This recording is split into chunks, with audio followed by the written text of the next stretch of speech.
time. Okay, welcome on here.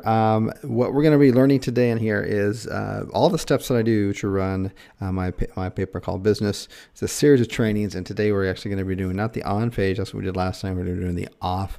We're going to be doing and getting started on the off page. The off page is a much larger topic, so we'll be able to get into quite a bit of it here, but certainly not all of it. But I'll follow it in logical order. So I'll stick around like I did the last 2 times for at least an hour, answer all the questions that I possibly can on that end of it, and then I will go ahead and get started here. So there's a lot of twos on here. The reason I asked one of them was because I gave a short background on myself on the first two, and I didn't want to bore everybody with it again. So I'll run through it really quickly on here.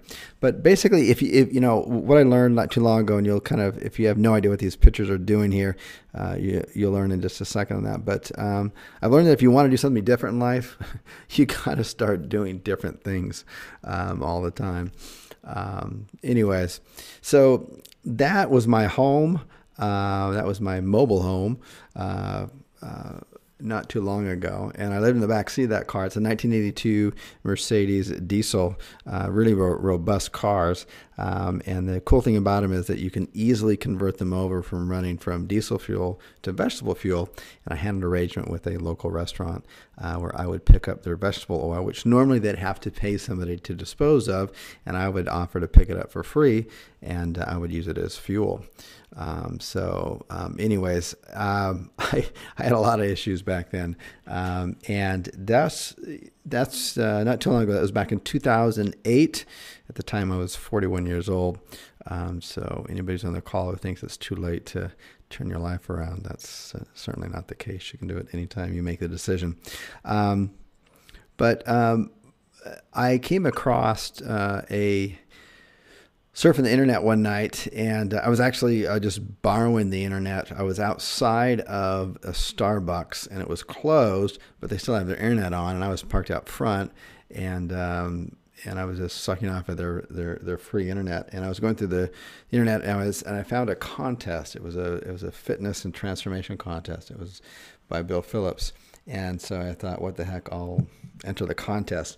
And one of the main reasons I entered is because there was a first prize of $50,000. And I thought it'd be pretty cool to lose some weight and kind of transform my life. Anyways, I ended up winning that contest. I got the $50,000. I got in Bill Phillips' best-selling book, Transformation. And that really turned things around. That was a complete turning point for me. I kind of describe my life as before I met Bill and afterwards. And I got on his speaking circuit, so I spoke all over the country at his transformation events. I shared the stage with celebrities like Paula Abdul. Her and I used to do regular speaking engagements together. And she has an amazing transformation story herself, so she's a pretty neat lady. But anyways, I started hanging around with all these really rich people, like obviously Bill Phillips, Paula Abdul, and kind of Bill's kind of whole crew there, Joe Polish, and a lot of other really amazing people. And I thought, you know what, I've lost all this weight. I lost over 60 pounds. And why not transform my physical, not just my physical, but my financial. And so I started, while I was doing these speaking tours, I started a offline business where I was catering to offline businesses, bring them online. I was doing everything for them. I was doing their SEO, I was doing their Google Places, I was doing their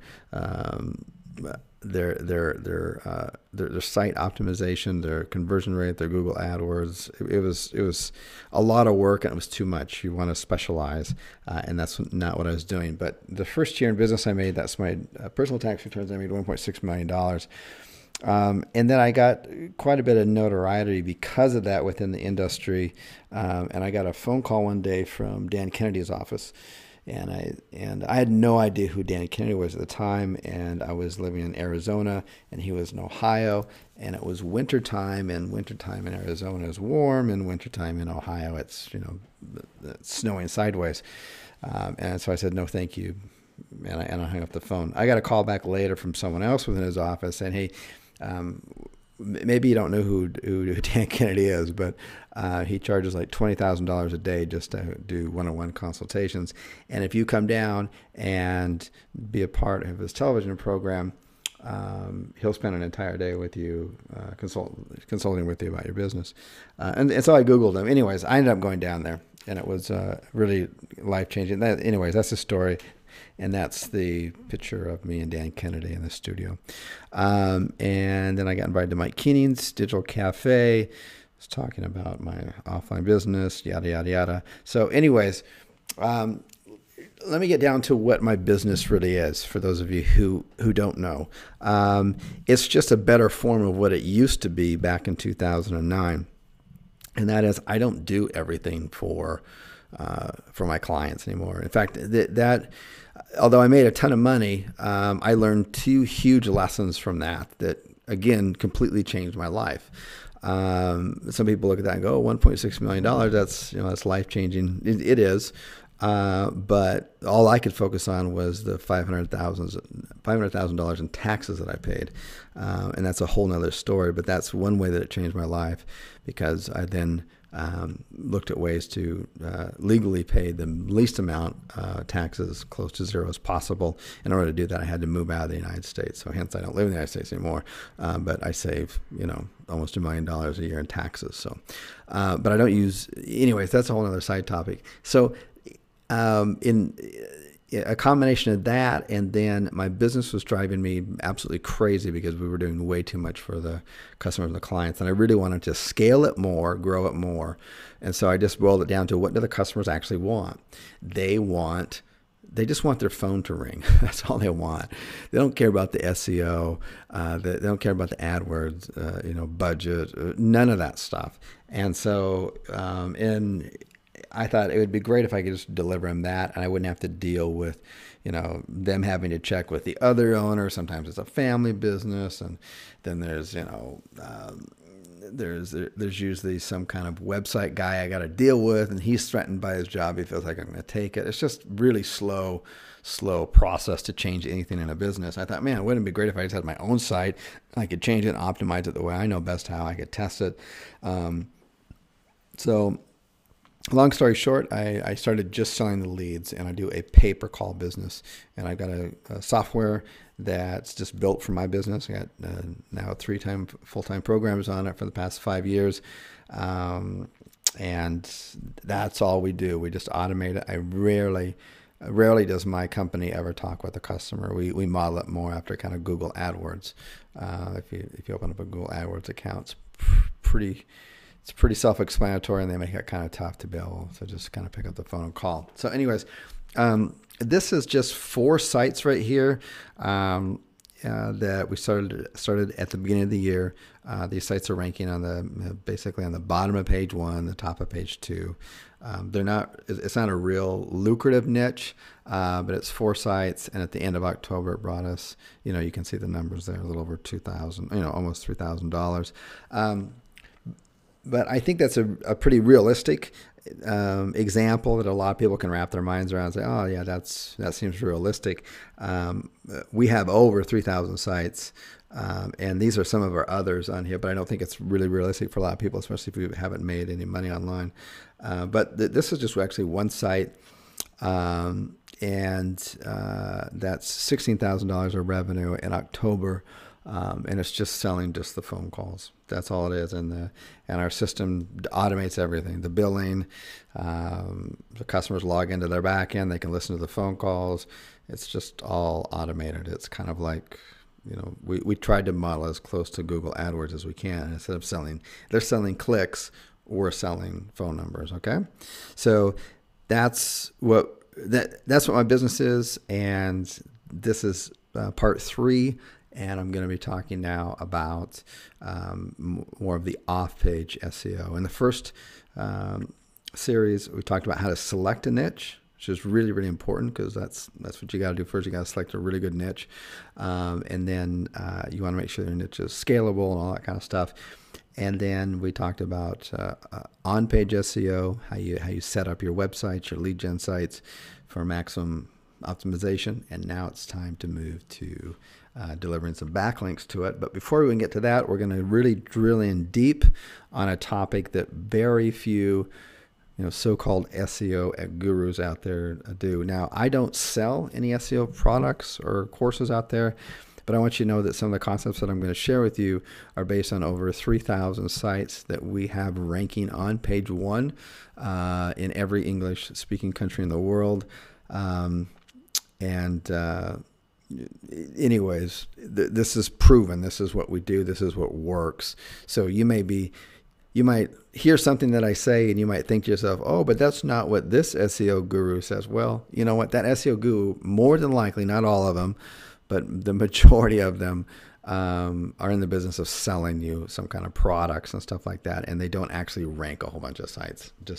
That's not always the case, but just keep that in mind. So everything is based here off of hard data of what's actually working in the real world, in the local niches, which local niche marketing, SEO to rank sites is different than trying to rank like a affiliate site or an e-commerce site or something like that. So, okay. So here we go. Let me make sure that I'm just going to check I just want to check the chat box, make sure my sound doesn't cut out, nothing like that. Sometimes that happens, and I don't want to lose anybody. Yep, we're good. Okay, cool. Alrighty, back into it. Here we go. Okay, so basically what I'm going to share with you today is epic anchor text. Really important. Not a lot of people get into this topic, and people don't spend enough time understanding it. And once you understand it, it really then helps guide you into the type of backlinks that you need to do. And if you do it properly, like we talked about the on-page SEO, you need far, far, far less backlinks. Okay. All right. So anchor text can really make or break your entire SEO campaign. I've got friends in the business because we don't normally offer it as a service to their friends. Sometimes you can't afford to have friends, by the way. But anyways, and they don't understand why their sites or their client sites aren't ranking. You say, okay, well, we'll have our team take a look at it. And I'm telling you, 10 out of 10 times, it's because the anchor text is wrong. Not the backlinks. They got good quality backlinks. Okay, you understand you can have outstanding quality backlinks. But if your anchor texts are not on mark with what Google algorithm is looking for, it's just a bot, you're screwed. Okay, so really, really important. All right, so I'm going to show you exactly how to use your anchor text. You're going to know more about anchor text than 99% of the so-called gurus out there at the end of this on here. And you're going to be able to get really amazing links from a much smaller backlinking campaign. Okay.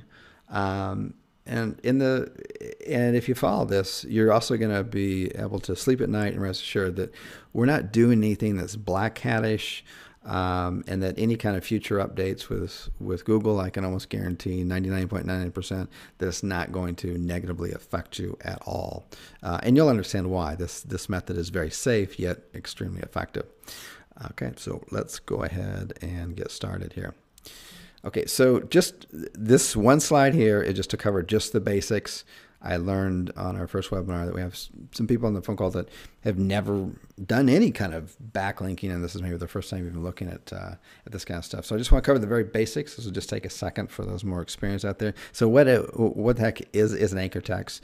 An anchor text HTML tag looks just like this on here. You don't ever have to memorize that or even really know it. But this is the core of what it is, and what you see when you're reading an article is that little click here will be blue, highlighted blue, and you click on it, and it will take you somewhere, either somewhere within the site or off the site. So that's what an anchor text is. Why is this so important? Okay, so this is really, really important, and it has to do going back to 2012. 2012 when Penguin made its first major algorithm update, it changed text linking and, quite frankly, backlinking forever. What it did is it really did something very simple in its algorithm. Is it started targeting websites that were blatantly doing a lot of anchor texting that came from weak sites and that were clearly, see, at that time, what was recognized, and everybody in SEO knew it, is that if you could send a anchor text from just about any site, and whatever the anchor text said, that's supposedly what your site was about, and that's what your site should be ranking for. Google's algorithm since then has grown leaps and bounds, 10,000 times more sophisticated. And so now back in 2012, they just basically said, look, if you're sending back a whole bunch of keywords in your anchor text and it's not natural looking, we're going to now create link profiles for every single site, and we're going to study your link profiles. The bot is, right. The bot's going to study your link profile, and if it starts to look like it's being, you're trying to game the system, we're gonna put you in the bad bucket. Basically, you're going to be, beyond page 10 or 100. So this is where I was saying earlier, you can have the best backlinks, you can spend a tremendous amount of money and effort in getting to just like the perfect backlink. But if your anchor texts are not on target, Google's like, you're gaming the system. You're out of here. So they did all this by anchor texting. They basically, their first major change was done all with anchor text, because I mean if you had a site, like Payday Loans, that's a good example because they got pegged hard.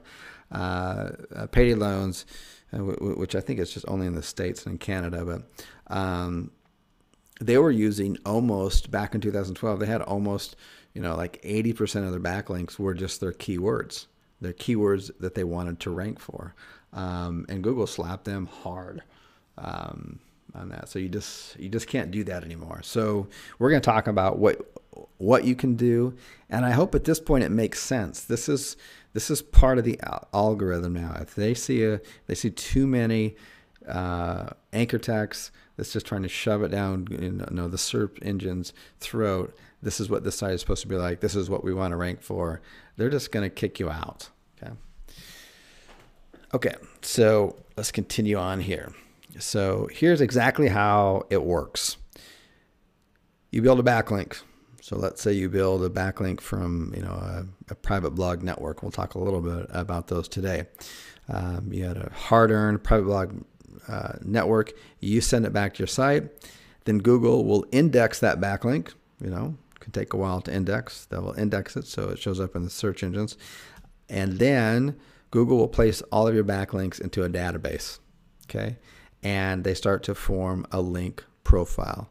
So they know where all of your links are coming from, and they build an entire profile from your links. And from that algorithm, they're gonna be able to look at it and say, have you been gaming the system? Are you trying to game it or not? Now the truth of the matter is that everybody's gaming the system. It's just that we have to play this game as, can we game the system so that we look natural? That's the game. Do you want to game the system and not look natural? Then you're going to get penalized. Do you want to game the system and look natural? Then you're going to get rewarded. That's the game we play. No matter how ridiculous it is, that's what we do. Because if you're on page 1, you can make hundreds and thousands of dollars on that. Okay, and so there's a lot of money involved.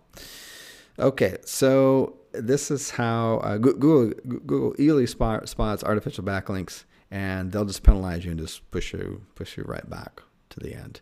And again, I've seen countless over the years, especially the last 3 years, friends and colleagues, sites or client sites, and it's pretty much the same thing every single time. They're just over optimizing, it's over spammy, and you look at the backlink profile, and it's just like, you're kidding me. This is why you can't rank for it, and to try to dig yourself out of that is really hard.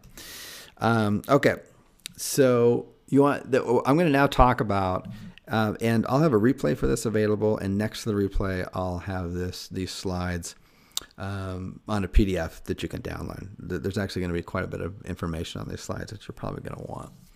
So there's different types of anchor text. So I'm going to talk about the different types of anchor text. We're going to go through those. I'm going to give examples of them.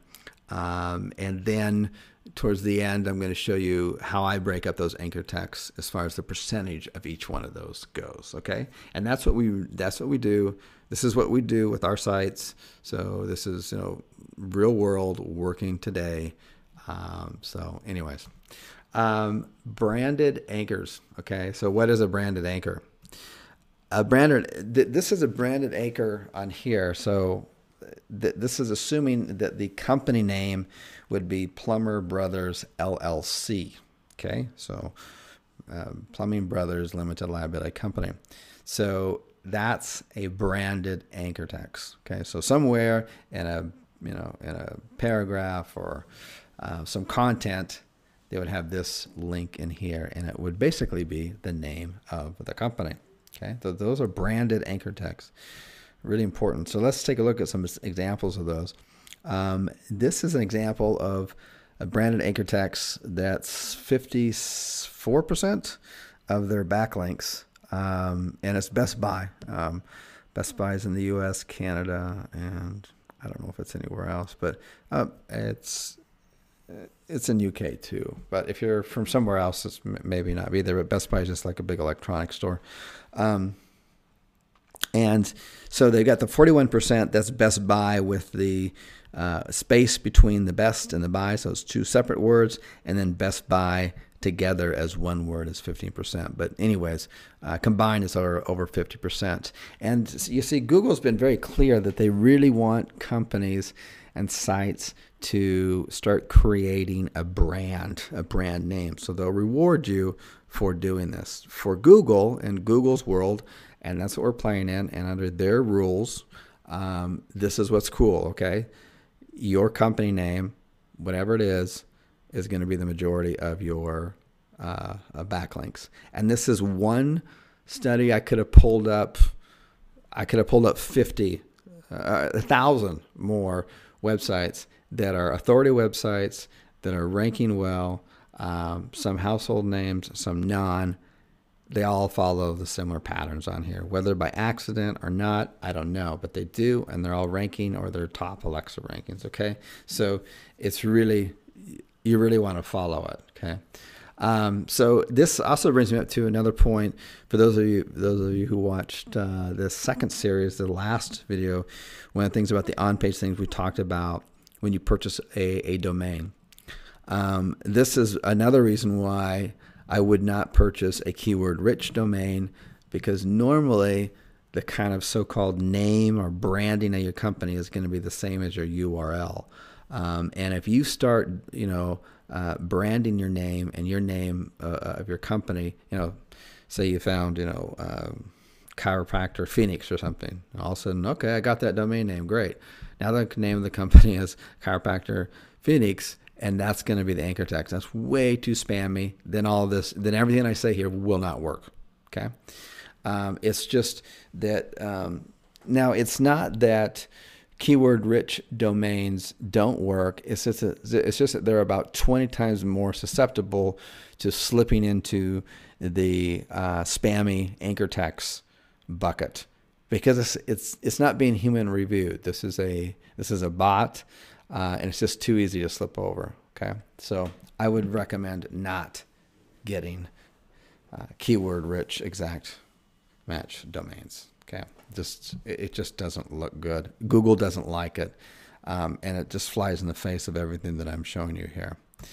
Okay, so let's take a look at this. So another type of we just looked at branded anchor text, and another type of anchor text to be aware of and that you want to get in your mix is your brand plus a keyword. Okay, so what does that mean? So the anchor text would look something like this. So this would be for a company called AutoGuys. So my domain name should be autoguys.com. Okay. And I'm basically, AutoGuys is in the business of buying cars for cash. It's actually quite a big business.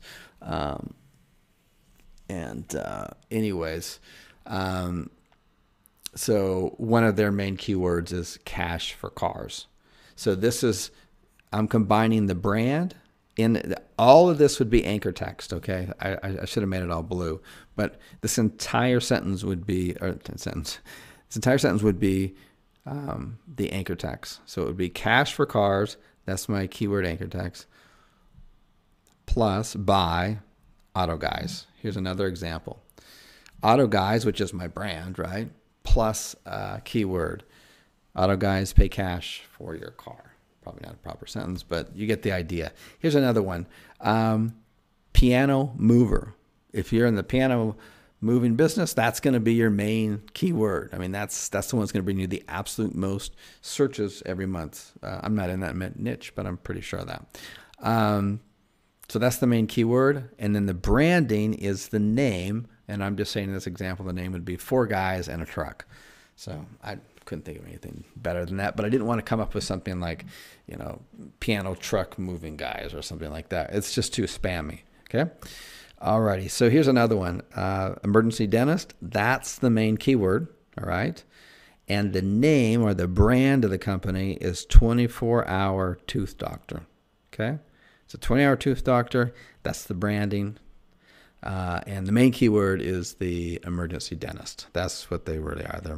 It's an emergency dentist clinic. And so in all of these sentences here, the entire sentence would be the anchor text. Okay?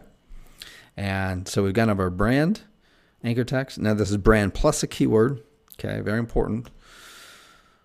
So let's take a look at some other ones. LSI anchors, which is, I'm sure you've heard this before, just a latent semantic indexing. That's what LSI stands for. Really, all that means on that is that it's just a variation of your main keyword. Okay, and these are really important to do. Okay, so this is not based off of theory. This is based off of studying other sites that are ranking for not 1 or 2 or 5 words, but they're ranking some of them for up to 25,000 words on page 1. So this is really what you need to be doing here. So here's, if I'm in the cash for cars business, in other words, I'm basically looking for people who are kind of down and out and need kind of emergency money, and they need to sell their car like now. They can't wait for it to be in the paper for 2 to 3 weeks. And it's actually a very big business. Then cash for cars is going to be my main keyword. That's one that's going to get the most searches per month. So if I'm targeting for this, the LSIs in that or similar keywords related to that would be cash for clunkers, sell your car today, tow cars for cash. So where did I find these LSIs and where can you? The good news is it's super easy and very effective, and Google tells you what they are. So this is how you find them. You just go into your, I'm going to grab a drink of water here.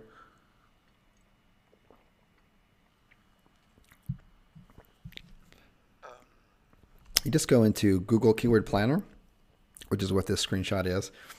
And I typed in the keyword cash for cars. And then I've got right down below that, under the keyword ideas tab, I've got keywords by relevance. Okay. Those are my LSIs. Those are my similar keywords, and I can download the list. Now let me show you just for this one keyword, and somebody in this niche would have at least 5 or 6 other main keywords, but just for this one keyword, let me pull up the file that I got because I want to show you that you'll never be at a shortage for these. So this is what I downloaded from there. There's 801 similar keywords. Some of them are not going to be relevant, but buy junk cars for cash, definitely an LSI. Pick up junk cars, definitely an LSI. Get cash for my car, definitely LSI. Cash is for car in Delaware, no. People who buy junk cars, definitely an LSI. See what I'm saying? 1-800 cash for cars, nah, that's not gonna get. Scrap your car, no. Buy junk cars for cash, yes. Cash cars in Arlington, no. Used car buying, yeah, maybe. Yep. We buy junk, nah. But there's 801 just relevant off of that one keyword. And you can see how there's going to be quite a bit here.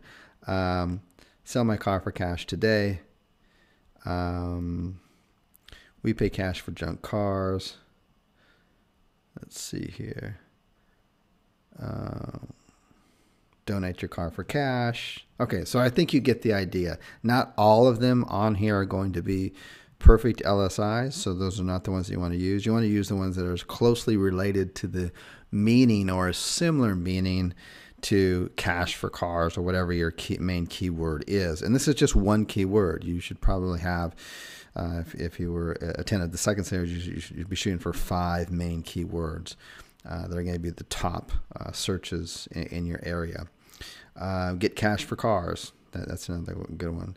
Tow my car for cash. I think we've seen that one twice. Anyways, that's it. Unwanted cars for cash. Okay, they're just. This is a really good list. Super easy to do. You just type in your keyword and then you just download it. Boom, you're done. So, alrighty. So let's go ahead and continue on here. When I do get done with this, I will answer the questions. So if you got some burning questions, know that I'll get to it.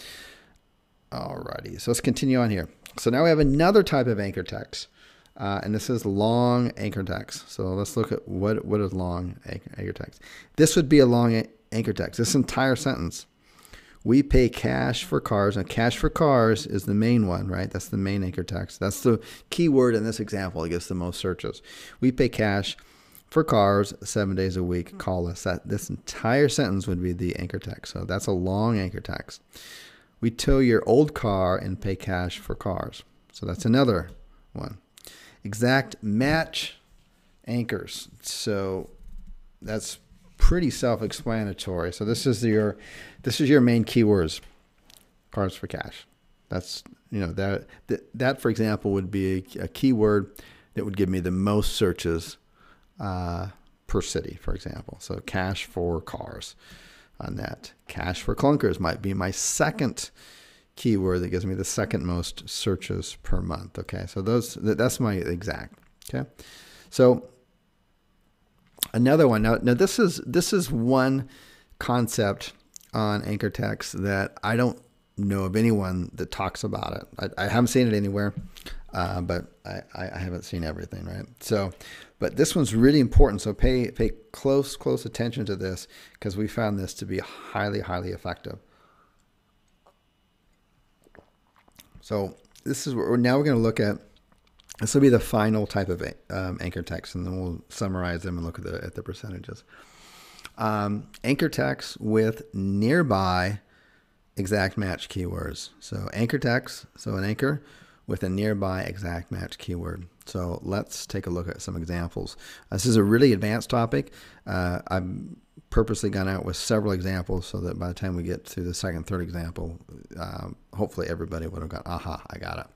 So the idea behind it is that you want to surround your anchor text with your highest targeted keywords. Okay, your keywords that give you the most searches.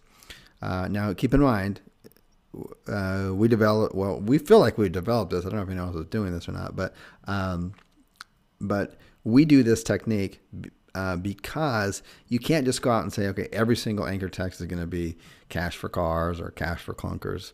In this example, which would give us the most searches, because those are 2 main keywords. Can't do that anymore because the algorithm's just going to spam you and say bye-bye.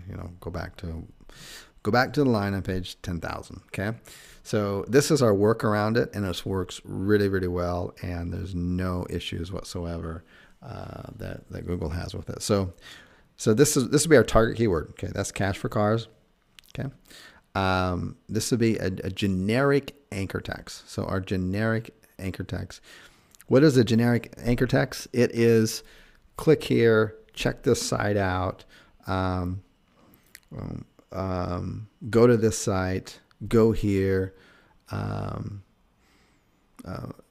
all of those type of just very generic. It has nothing to do with the URL. It has nothing to do with any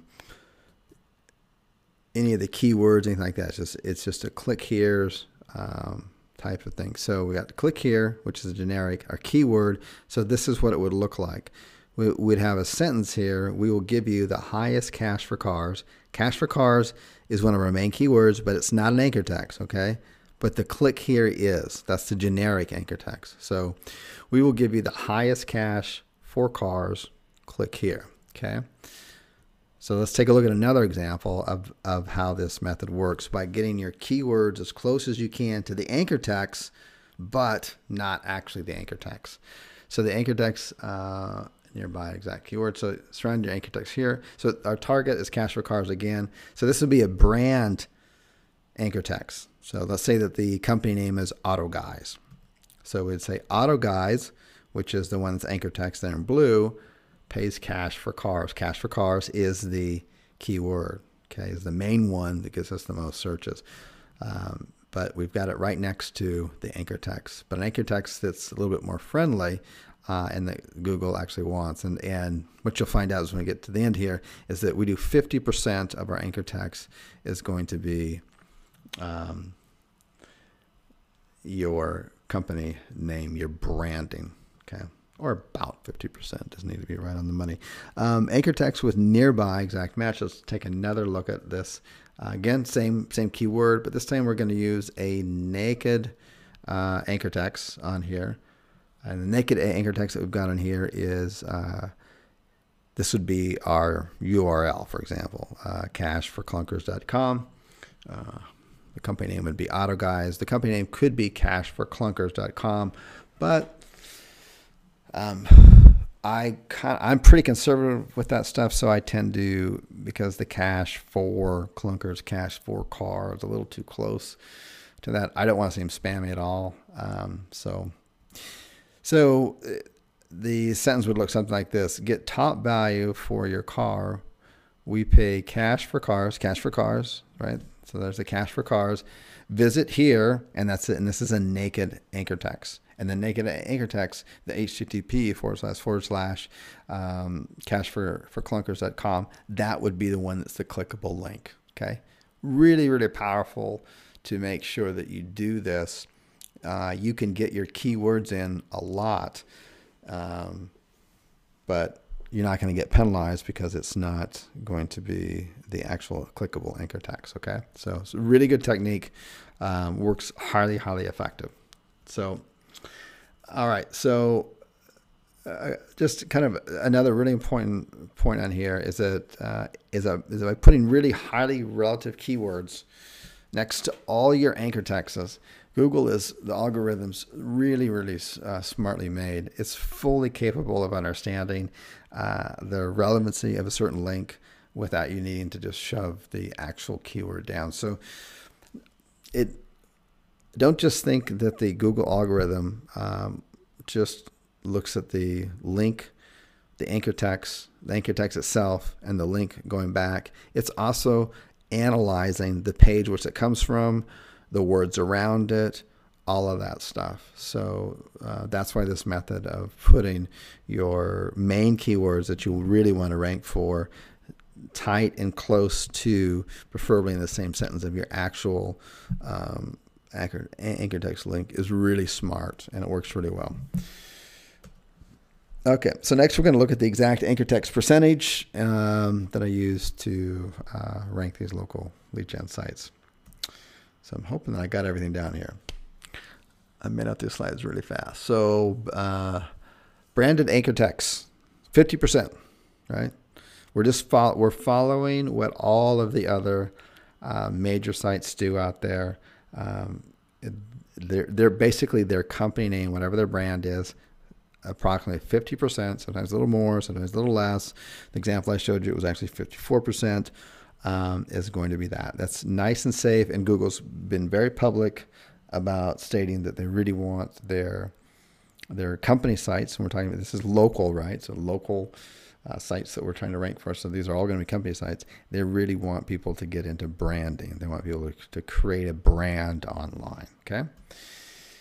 Naked links. I just realized I didn't have a slide on naked links except for that one example. But naked links are simply the various ways that you would type up your URL. So your URL could be, HTTP / www.mysite.com. Another one might be without the HTTP, just www.mysite.com. Another one might be www.mysite.com / and so those are the naked links. So 25%, and this is following what the sites that are ranking really well out there today. This is a compilation of their backlinking, their anchor text, I should say, not their backlinking, but their anchor text. So far pretty simple, right? So, I mean, you got 50% is just going to be your company name. This is why it's so important, again, not to get into, in my opinion, not to get into a really spammy, keyword-rich domain name, unless you want to have, your company name different. It just raises too many red flags with Google. Google's going to look at this, and it's a bot. If they start seeing, a lot of like keywords that they know you want to rank for, I don't think they're stupid. They know what you want to rank for. And they start seeing too many of those in the domain, and then all of a sudden your company name is too close to the main keywords that you want to rank for, and now that's showing up with 50% of your backlinks. You're not going to rank. Okay, you're going to be pushed back to the end of the line. Generic anchor text, 20%. That's the click here, click now, check out this site, go here. That's what you want to do with the generic anchor text. So pretty simple. So we add those up. There's only 5% left, right? That's it. That's 5%, and this first 95% is kind of a no-brainer. It doesn't really take a whole lot of thought to do, right? But keep in mind, you want to have a anchor text strategy. Don't just loosely go through these and go, it's about 50, 25, 20. No, you want to have a strategy about how you're doing this. Is really important. We're going to delve into this strategy here in a second. But your LSI, which I showed you how to do that. You just go into Google Keyword Planner and type in your main keyword.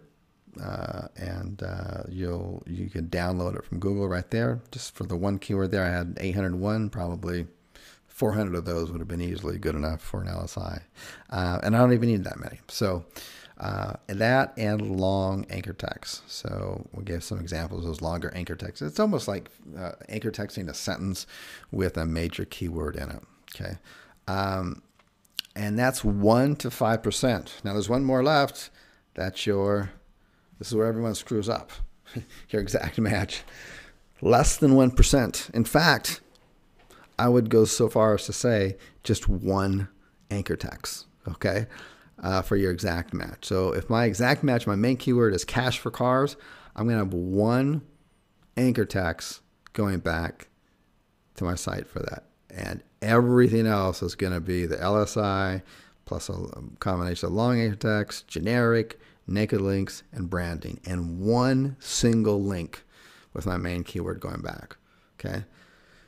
It's a proven system. This is what works. The algorithms are on top of it. It's just the game that we play. And I can tell you right now that most people have got 5, 10, 20, 30% exact match of the keywords that they want to rank for. And they're doing a whole lot of other things wrong besides that. And it's just like, Google's like, nah, you're gaming us later.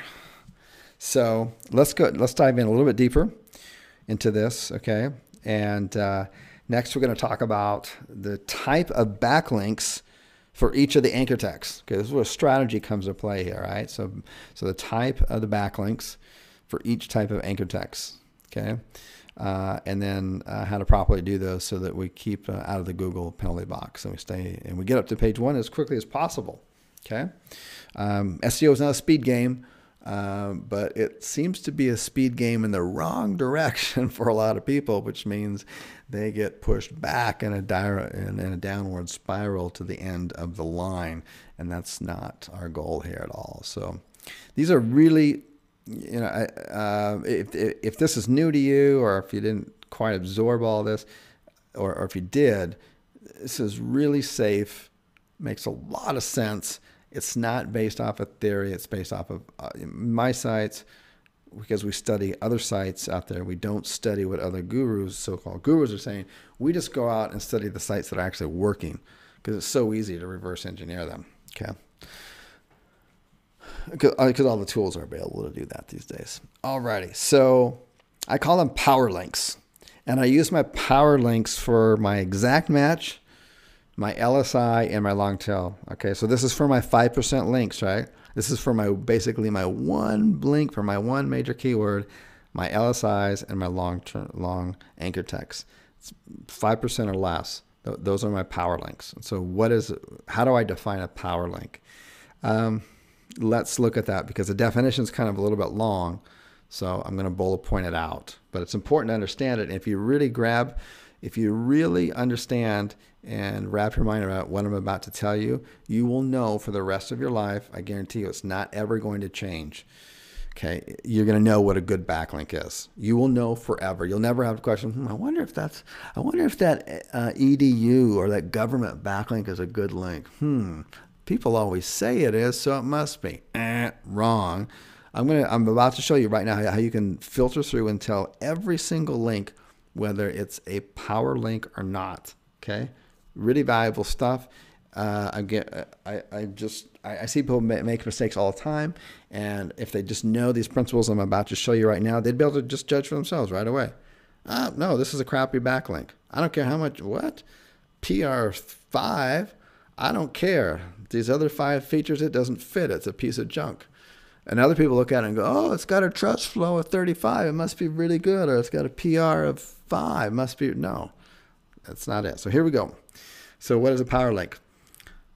I'm going to get into some definitions here, and I'm going to go over these. There's quite a few of them. So just kind of stick with me for a second before you kind of get stuck and go, oh, wait a minute. Okay, so a PR2, and I realize that PR page rank is going out the window, but it's still a measurable piece of data we can do today. Okay, so PR of +2, a domain authority DA of a 20 plus, and I also realize that Moz can be like months behind on the updates of their domain authority, so that's why we factor in all these things together. But so we have to take all this in together. It's not one piece by itself. So PR of a +2, domain authority, that's a DA, so I'll use DA moving forward, of a 20 plus, a page authority of 25 plus, a trust flow of 10 plus. So a site's got to have these initially to be considered, to me, a power link, where I'm going to take an exact match domain. In addition, it's got to have these other things into it, because most people will stop here. Okay, most people stop here, but this only tells half the story. This tells the full story. So these are characteristics that we're looking for in our backlinks. These are really, really important. It just makes so much sense too when I finish this. You probably heard this before, but this combined with these other things, it's like, yeah, this is where a real good link would come from. So a site level relevancy. Probably not earth-shattering to you. Probably heard that before. If you're trying to rank for, a dog site, you probably want a backlink from a similar type of niche, like a dog niche site, some kind of authority, right? So you want some kind of site relevancy. You can't always have that. That's why I call them power links. You save them for stuff like your exact match domains. Okay. Page, in addition to the site level relevancy, you want to have as much page level relevancy as possible. So if you've got a dog site and you're getting from authority site that meets all the criteria we talked about before, the DA, the PA, and the trust flow +10, and it's got a good high PR of at least a 2 above. It meets all those, and it's the niche is relative. You got a dog site, they got a dog site, but wait a minute, your dog site is on German Shepherds, and their dog site is on poodles. Still dog site, that's okay. Then the page relevancy, you better be writing about something about how poodles and German Shepherds get along. And you better have a lot of keywords on their site and on their article about German Shepherds, and if your site, your main keyword is German Shepherd, that better be the link going back to your site. So that's what I mean by page relevancy. Okay. So it's got to be really tight. This is an ideal situation. This is not every single link, right? Because it would be impossible to find. Particularly what I'm talking about here is an ideal situation for that one link for your main keyword. This is what you're looking for. And if I can't quite find everything here, then, but everything's pretty close, maybe I'm missing one or two of the features here, then I'll push it over to one of my LSIs or my long anchor tags. Okay. Link relevancy. Okay, so this is really important.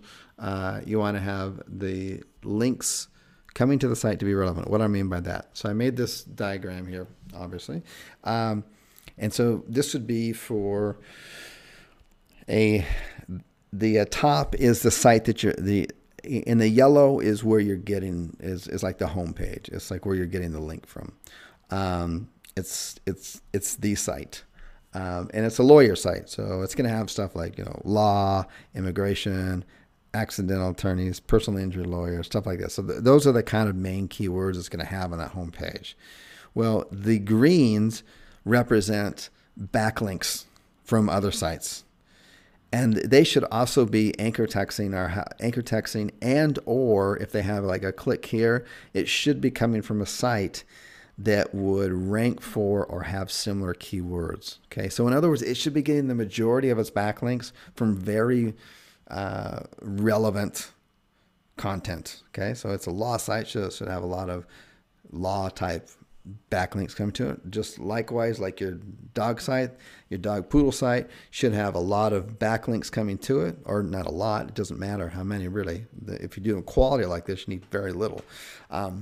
Should have other backlinks coming to it that are all coming from, some kind of dog type niche. Okay. Makes sense. I mean, it's not just about the theme of the page, but the theme of the page has got to be having backlinks coming to it from others that are of a similar theme. Not 100%, but similar. So that's link relevancy. Very, very important concept. A lot of people overlook that one. And it makes kind of sense when you think about it, because that's in the algorithm. It'd be very easy to say, okay, Google's looking at say a private blog network, and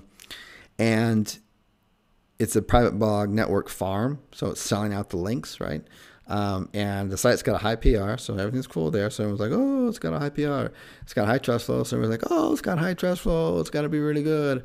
It's got high page authority. So, woo, must be really good. So here's my $100. Let me put in my article and my one backlink off of your site. Thank you so much. I should be ranking on page number 1 the next day. But they didn't bother to look at the backlink profile going to the site.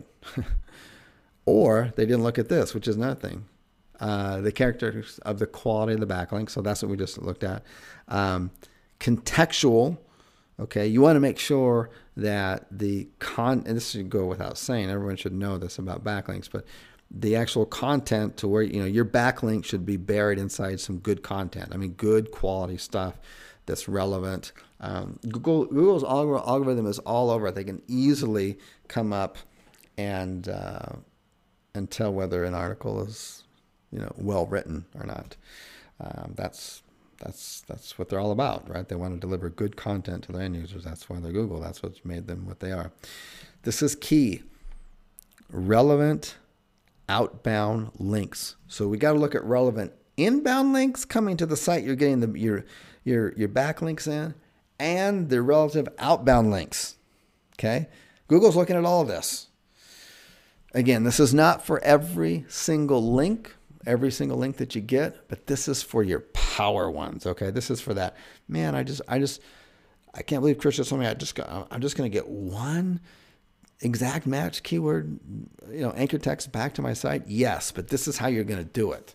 Okay. Relevant outbound links. So that means not only is Google going to be looking at, hey, the inbound links that are coming into this poodle site, they're all about dogs and stuff. So that's cool. Everything's looking good there. And the relative outbound links, well, they're going out to dog-related sites, animal shelters. Everything looks cool here to us. Very good job. High quality link. Why do you think Google does that?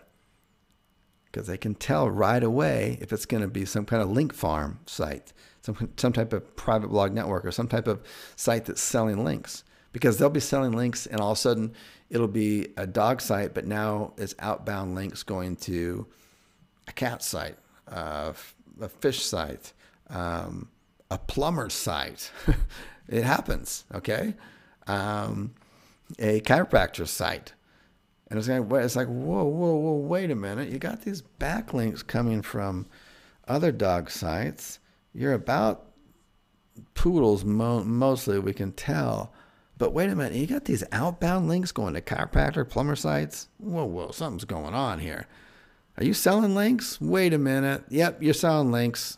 Penalized, and every link that goes out is penalized. Does it make sense? I hope so. All right, so a good quality link of what I'm talking about, a power link here, will produce, better results than even 1,000. I put 100 here, but 1,000 mediocre links on that. Okay. All right, we're almost done here, and then I'll get into questions. And we got a full house, so I appreciate you sticking around. Okay, so for my 1%, or really just one, maybe two, my exact match anchor text. Okay. 9 times out of 10, the most secure and best way to do it, because that's your big one, is I'm going to build my own private blog network. I'm going to buy my own age domain, and I'm going to examine not just the PR, obviously the PR, the domain authority, the page authority, the trust flow, all that kind of stuff, according to the criteria I laid out here. But in addition to that, I got to look at the anchor text that came to this site. Is this anchor text that was coming into the site, and the sites that it was coming from, was this coming from something that's gonna match my dog site about shepherds? It's got to, otherwise it's not gonna fit that power link. Okay, really important. So that's why I like to do the private blog networks, because I can control that one link.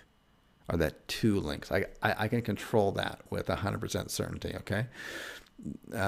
Otherwise, what's the other alternative is to do a guest, for that one link, to offer to do a guest post or article for a site that you'd like to rank for, that you've already decided that it fits the power linking on it. Or you can buy these from places. I do have some sources. It's actually really good sources where you can just, they have so many websites out there, and they just show you the website. It's not like a secret. I know some places where you buy a backlink from, they don't even show you the domain beforehand. No, they show you the domain. You can look at it. You can do you can look at it and analyze it, make sure it's what you need.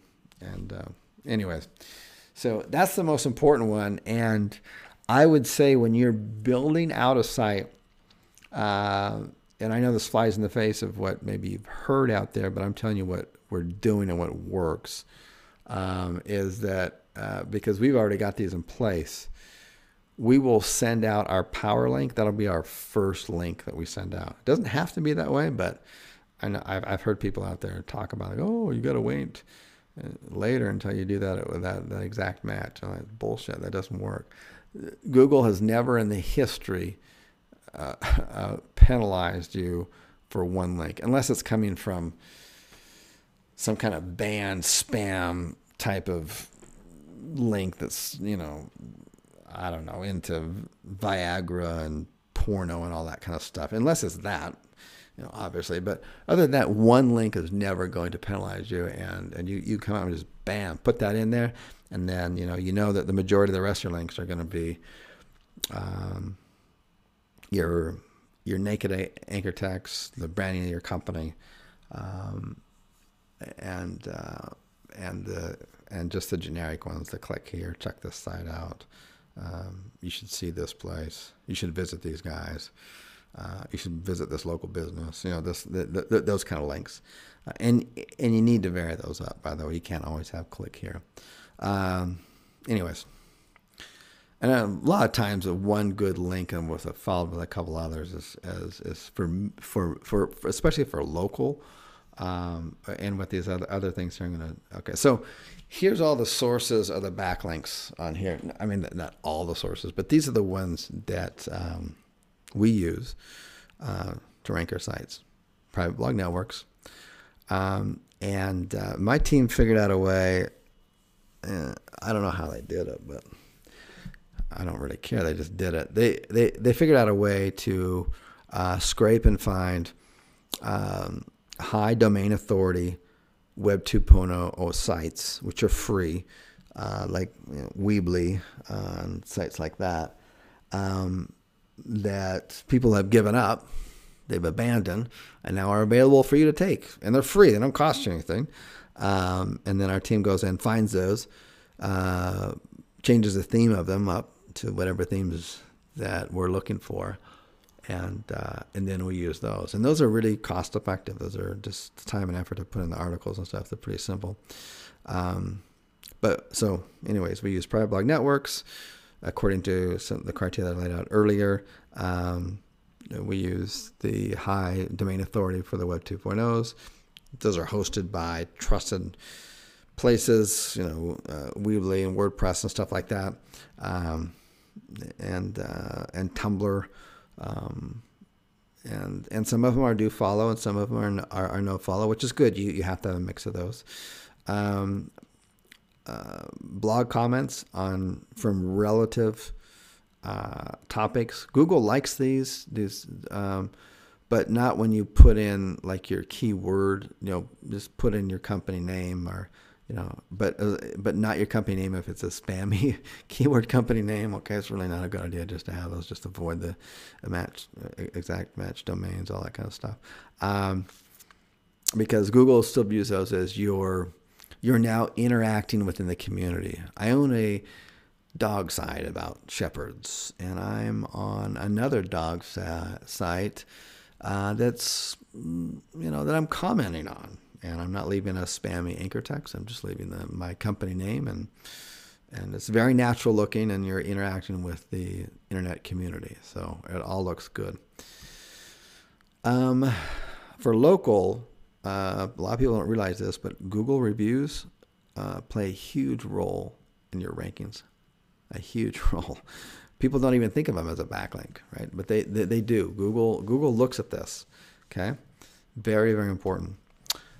Citations are another one that are really important. So you've got to do your citations, because then you just gain more trust. It's like, okay, you're acting like a business, not like a lead gen site. Which why would a lead gen site take the time to do 20 or 30 citations? Looks good. Social is really important these days. Retweets of a blog, it's really important. Facebook post and like by another Facebook, not just yours. Really, really important. Okay, I think that's it. Yep.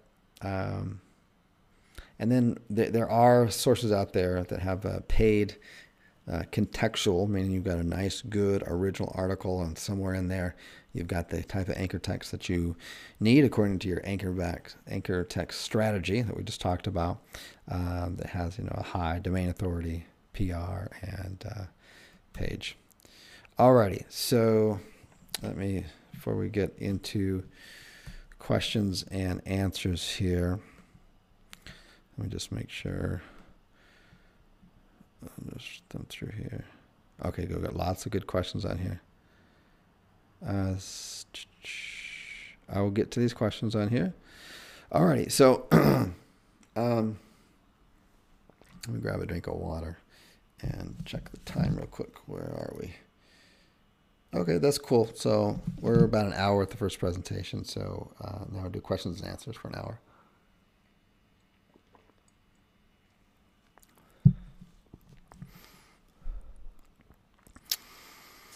Alrighty.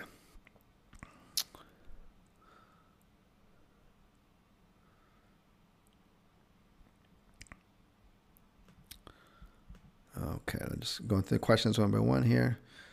How does your team make the initial sales call, cold call?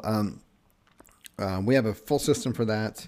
I'll just really briefly go over it, but it's inside the actual course. Basically, we're offering 7 days of actual free leads. And then we just send the decision maker or whoever answers the phone to that page, and then that page explains everything. And there's ways that we add senses of urgency in there, letting them know that, hey, our next phone call is to your competitor, and here's their name. We're calling them next. We're only offering these leads to one person. We don't have enough for you and your competition. So whoever takes them first gets them. And it's really, really effective. We end up, if we had to call 10 people, 8 will close immediately. So usually you'll make 1 or 2 phone calls, and you're not selling anything, not asking for a credit card. Now it's really, really simple. And if somebody says, "Oh, what's the catch?"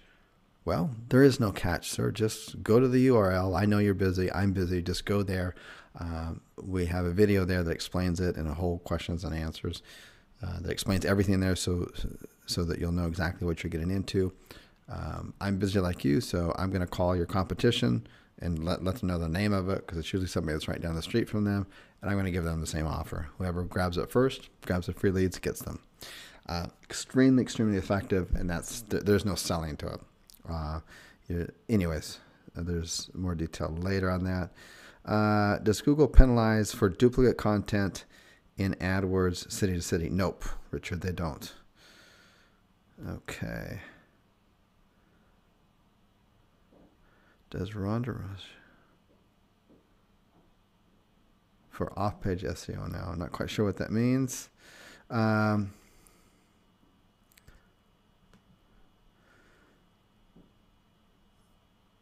Will we be receiving notices when the training is up on December 1st? Yes, everyone gets an email before December 1st with your personal login details. Thank you, CJ. Wanted to share with you that your customer support is stellar and awesome in caps. Thank you very much. We do pride ourselves on that, and I do appreciate that. The special pricing, Amy, is up right now. So let me just go over that, and I will get to all the questions here, going through them one by one. But this is what, if you like this kind of training and you're kind of digging this business model, this is what you can get into. This is last time I opened this up was over a year ago. It's going to be open for a limited time, and the price that you see here is actually going to be going up and then closing down. And then we'll reopen it towards the end of December, but it will be for $2,000. So basically, you get full access to our kallzu 2.0 software system. It's the same software system that I had built for my business. It does everything to automate and streamline. We're all about, can we duplicate this kind of hands-off type of approach as much as possible? Hands-off in the sense that we have to hold hand customers to the process. So it's fully automated with the billing. We have 3 types of billing types. We have a prepay, a postpay, and then a flat rate. We don't use a flat rate very often. We mostly use the prepay, and the prepay is set up such that the customer will maybe top up to $1,000 to begin with, and then every call that comes in just gets automatically deducted from there. And once they reach a certain threshold, you can customize it for each client, say at $300. Then they start receiving an SMN text, a text message to their cell phone and to their email, telling them they need to top up back up to $1,000. Otherwise, they're about to lose their leads. Very effective. So we don't have to call, nothing like that. And that ties into your PayPal account. It can be any type of PayPal account. So that it's all automated. It goes through, everyone checks their text messages, right? And it has their bill. It has the link there. They click on it, and it takes them right online. It has an invoice. It's already pre-made. They pay it. It goes right to your PayPal. We've got currently right now it's free. It's the white label program. so that when your customers log in on the back end, they have their own username, password. It's got your logo. It's on your domain, all that kind of stuff. Because it's important for them to log in and see, both for you and them. Because what you'll find is that in the dashboard, they'll be able to listen to all the phone calls. All the phone calls will be recorded. There is an option to not record them, but I would highly recommend not doing that for the following reasons.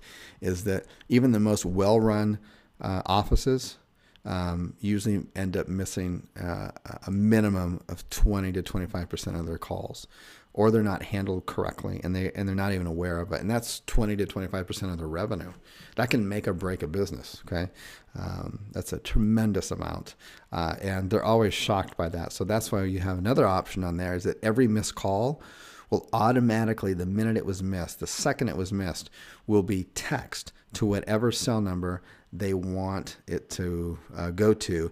And the minute they get the text message, they just tap to call, and they can call that customer right back. Because, that's a lead, and businesses live and die by that kind of stuff. I'm not going to go over all the features here. I'll just go over some of the main ones here. It's just, this is what we use in our business. It's just, I have 3 full-time programmers. We add input features in to whatever we want that makes our business run stronger and faster, basically.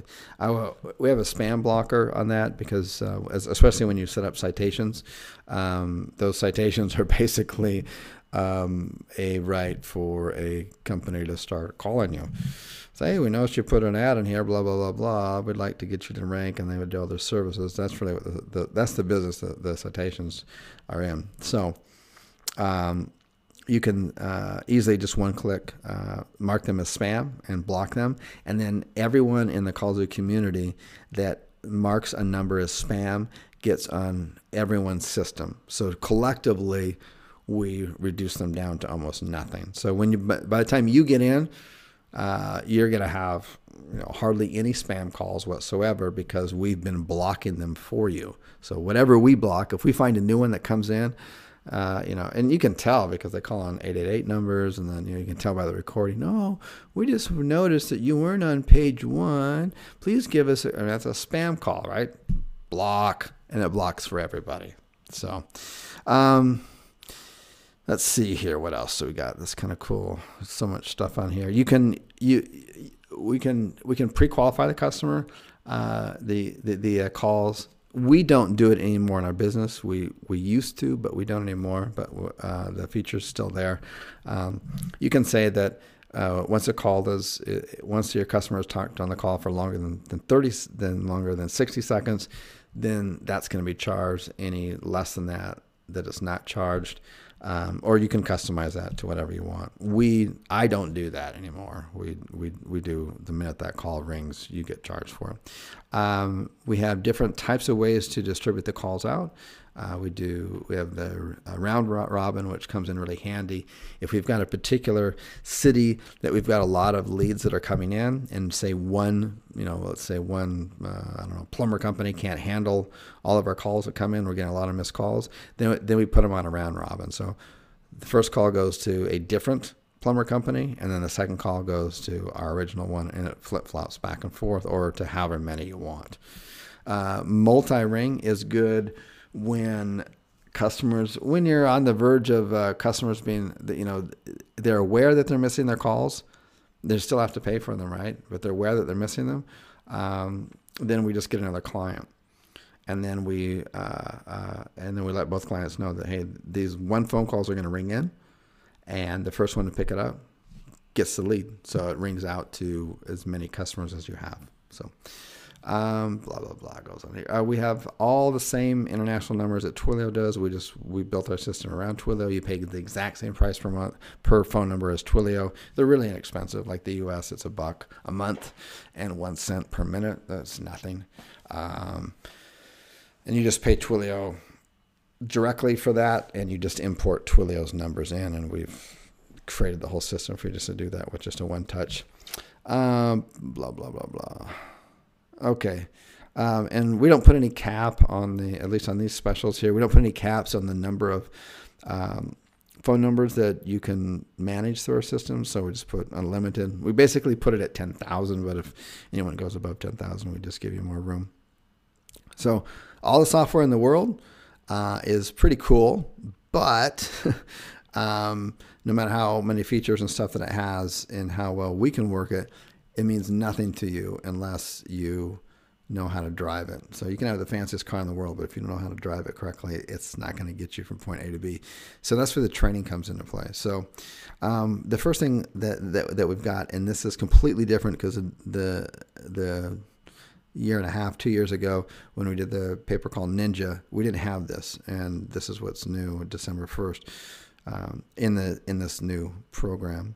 We have a private link exchange group where everybody learns the same standard for creating a private blog network, for getting high trust authority free Web 2.0 sites, and for setting up Google Plus accounts, for giving reviews without it being flagged as a fake reviewer, and also for the Facebook and the retweets.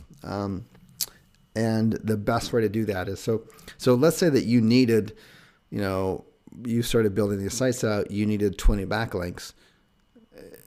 Currently, you'd need to, if you wanted 20 power backlinks, you're going to have to build 20 different private blog networks, which is a lot of time and effort. So the way we have it set up here is you just build one, and then you can exchange up to 20 links. So basically one private blog networks equals up to 20 links exchanged within the members, within the community. And then we also exchange Facebook likes, Facebook reposts, retweets. And remember, I said Google reviews are a part of the algorithm for ranking. And a lot of people don't realize that. We know that because we see what happens when we start getting reviews. We go, okay, wow, we just got 10 reviews and we did nothing else, and now we're suddenly the #1 site. Let's try that again. Over and over again, it works. It is part of the algorithm, and no one's talking about it. And you got to be really careful. You can't just give a review for nowhere. You got to. We show you step by step inside the course how to create an anonymous account, an anonymous IP. We're not talking with hide my ass. That's like every system out there: Yahoo, Facebook, Google. They all know hide my ass that the IP addresses. I'll show you when you get in the course. I'll show you. There's a site that nobody knows about that you can go to, and it shows you your proxies that you're using. Can other people tell that they're proxies or not? 99% of them, everyone can tell they're proxies. Okay, you want to use the ones that you can't tell they're proxies. Anyways, the point is that it's all systemized. Everyone's using the same guidelines, and we're all rising up together. This is really this one I'm going to remove really fast because this is dangerous. I've had way too many people already just like, hey, can you just give this to me now? But I'll pay you double or triple. No, this is way too dangerous. And that is, as far as I know, we are the only company. There might be some other people out there, but we're probably the only ones out there in the world that know how to do a Google Plus Maps, which is now a 3-pack. So it's even more valuable than it was before a 7-pack. Is we have figured out through reverse engineering and trial and error how to rank our sites within the Google 3-pack. Because if you're number 4, you're nowhere. But if you're number 1, 2, or 3, your phones are going to easily double overnight. But then you go, wait a minute, these are lead gen sites. Don't I have to get a postcard to verify this? Nah, we figured out how you don't have to. That alone is that's a game changer. That's worth, I could probably sell it for seriously $5,000. The weekly coaching calls kind of go like, the scenario goes like this. There's usually 10 or 15 minutes in the beginning where I talk about what's relative in the industry. And then during the week, as a member, you've got a special email that you send in your questions. My team puts it out on the slideshow. So I just go through the questions on the slideshow. And then if you can't make the phone call, no big deal. It'll be posted in the members area. The other thing that people worry about is that, okay, I trust I can do the SEO, I can do this other stuff, but how do I get clients? And I explained a little bit earlier how we get clients. But 8 out of 10 would close every time. Because it's a no-sell process, and if you personally don't want to make the phone call, this is the easiest sell, because you're giving away free leads. You're not selling for a telemarketer, and if you're from the States or not from the States, and I would suggest you start in the States with this business. Hire a telemarketer, an experienced telemarketer, which you can get from Odesk, no problem. For like $15-20 an hour. And this will be the easiest job probably she has ever had, because she doesn't have to like sell anything. She's trying to give away something. Okay. Give away something. You got a lot of questions. No problem. Go to the website to check it out. And then we add that sense of urgency like I explained earlier. Don't know how to build a site? No problem. We use our kallzu WordPress theme. And it's the same one we use. And then I just threw this in, and I think it's because I go to so many masterminds. I just got back from one from Bangkok. I'm going to be going to another one during a winter break in Vietnam. They're just so important to meet people in your industry face to face, not in a selling pitch, but in just like best practices. What are you doing? And so I decided, you know what? I want to do that within the community. So I'm going to hold 2 live events. There'd be 0 selling, where I would just be talking about advanced techniques and the latest things myself and my team is doing.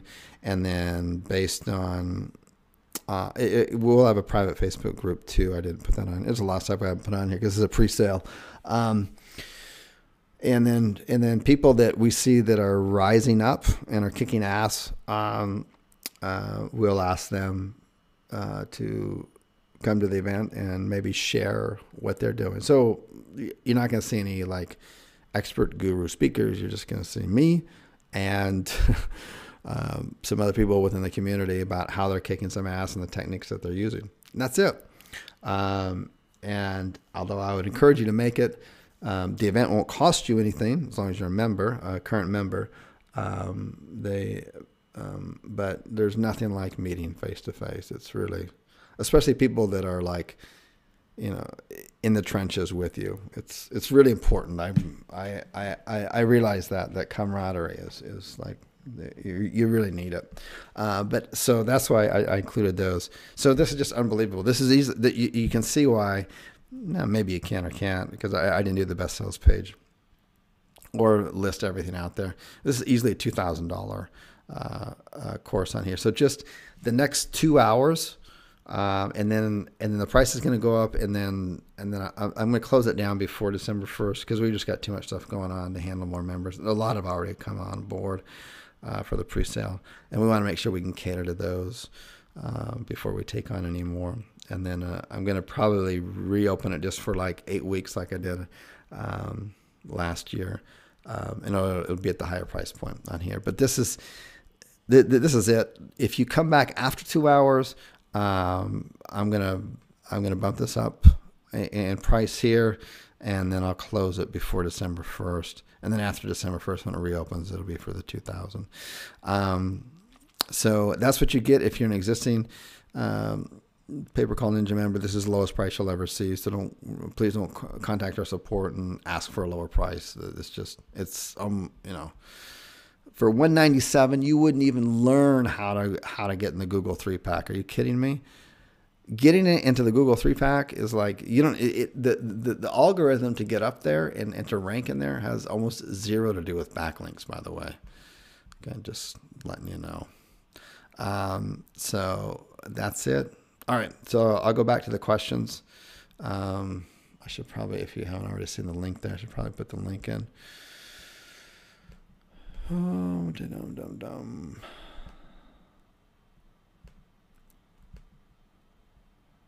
Okay, now I know it is past my bedtime. There we go. Okay, here we go. Put this in here. I'll get back to questions. I'll go through them all. Bam. Okay.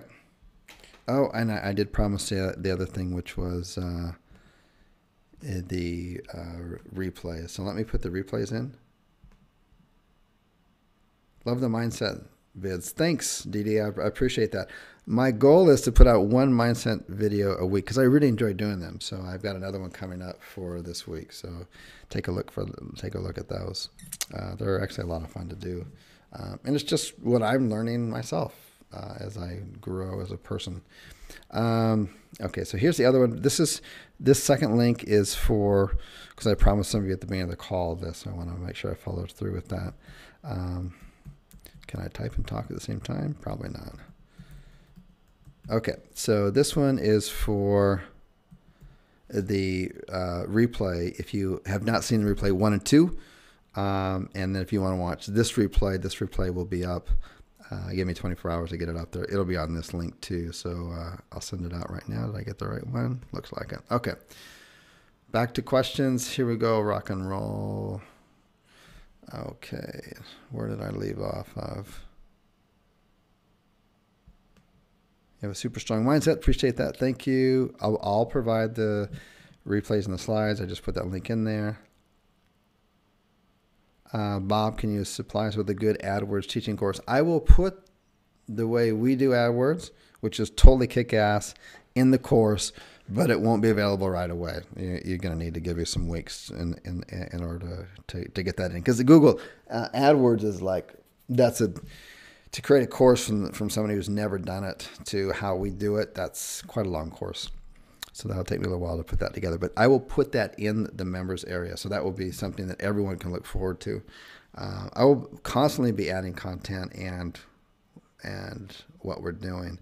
And AdWords is definitely it. Because what's so powerful about the AdWords is that if you figure out the AdWords, and this is where picking the right niche and making sure that you can charge at least 4 to 5 times the current price, the average price for the Google pay-per-click, which is what I talked about in the first video. That's where that comes into play. It's so important so they can set you up for long-term success. Is that, let's say that you got the Google AdWords campaign figured out for a particular niche in one city. That same campaign theoretically should work identically in every city in the United States. And then you can really start to scale out really, really fast. Okay. Let me just keep going down here. Would it help to apply these strategies to high domain authority sites like Tumblr? Yes, we talked about the Web 2.0, so it would, and I actually show you inside the course how to get and how to find and claim sites like Tumblr and Weebly that are very high authority for yourself, so that you have full control over it. And then you can do the linking exchange with those, with the group, with other members.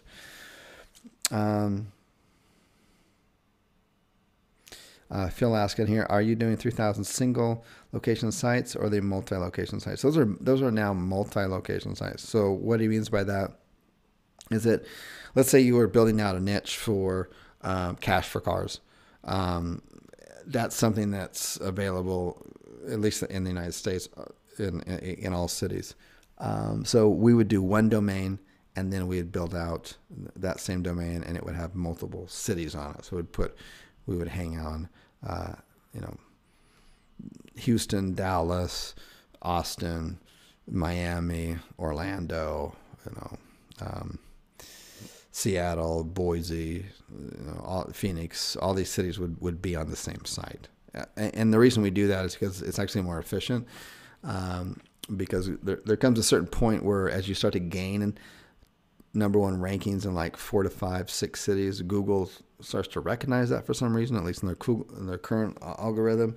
And when you go beyond that, they tend to rank you pretty easily. They've already trusted you, right? Okay. Are you still building local rent sites? That's all I do, Mario. That's all I do, buddy. What would you do if you want to rank for multiple keywords, Amy? So if you want to rank for multiple keywords in the local, that's a good question. In the local niche market, okay, it's so For most niches, I would say for at least 80% of the niches that are out there, and this is local, right? We're not talking about e-commerce or affiliate site or anything like that. But for local niche, like a chiropractor, a particular service, they only have a very few keywords, and it's usually something like it describes the service plus a city name.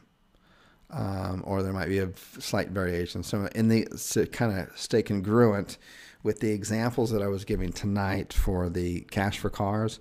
So, cash for cars would be one keyword. Cash for clunkers, whether it's the word for, FOR, or the number for, or we buy cars for cash. Those are basically kind of the keywords. There's usually around 4 or 5 others. Total, and they're all very similar. They're all going to have they're all going to have really similar keywords in them. And as long as you're ranking for the top ones that have the most searches, and as long as the on-page SEO is how I described, Google will figure out the other slight variations for it. And I'm not the only one for that. There's case studies out there of sites that only have that basically for every one link that they have, which is not even an exact match keyword anchor text at all, for every one anchor text that they get back, and a lot of them are just the name of the site or just a click here, they're ranking on average for 14 different keywords, because Google pulls off of what's the relevancy of where the site or the link's coming from, and what's the relevancy of what's on your site. Okay. It's actually a lot. The short of it is it's a lot easier to rank for multiple keywords. But if the keyword is really different, so if you have like a computer repair type site, then you would have maybe your homepage would be like computer repair. That would be this core element keyword, and then the slight variations of it. But then you would need to have a separate page for something like data recovery. Data recovery is a completely different thing, or laptop windshield, or laptop monitor repair, something like this. That would be completely different. It's not the same. I go over that in the first webinar. How do you handle brand anchors if your brand name is a keyword optimized like Miami Plumbing Pros? That's a dangerous one, John. That's a good question. This is how I would handle it. I would be, if you already have Miami Plumbing Pros up right now, if Miami Plumbing Pros.com is your website, I would think about changing the name of your company, basically, on that to something that doesn't have plumbing in it. And I would go at it like that and treat that as the branded name. Because if you start doing the branded name as Miami Plumbing, even with the pros at the end, it's going to be too spammy. At least these days. A couple years ago, you could get away with it. These days, it's just too risky. Do you send lots of branded anchors to inner pages? Good question. I'll go over that. How we do. There has to be a whole new training on how you do the private blog networks, the Web 2.0s, all this kind of stuff. So it's a really, really kind of vast topic. But to answer your question, the general rule is 20% of our links are going to our inner pages and 80% to our homepage. Can you steer us in a good AdWords teaching course? I think I have the best one in my head for what we do for local. I don't know anyone else in the world who's doing it the way we are. So if you get the course, you will get access to it eventually. Do you use content curation for your sites? No. We don't. We don't want to take any risks there. So what we do is We always have, and I went over this on the on page, which is the second webinar. On page is 100% original content, and it's got to be good stuff. Okay, Google's really getting smart about that. Their end goal is that when someone types in a keyword, darn it, they want to give them the best possible result that they can. And you and I both know that they have a bagillion sites they can choose from. So they're only going to stay in business if someone types in something, and they're pretty darn good about it, right? I mean, they're almost kind of creepy good at it, because we all use it and we all search for various things. So no, you want to make sure you got good, really good content, not curated. So I'm not against curated content. Okay, it works, and there's plenty of sites out there that are monster sites that are using curated content, but that's not the business we're in. We're in for local business, so it's a little bit different.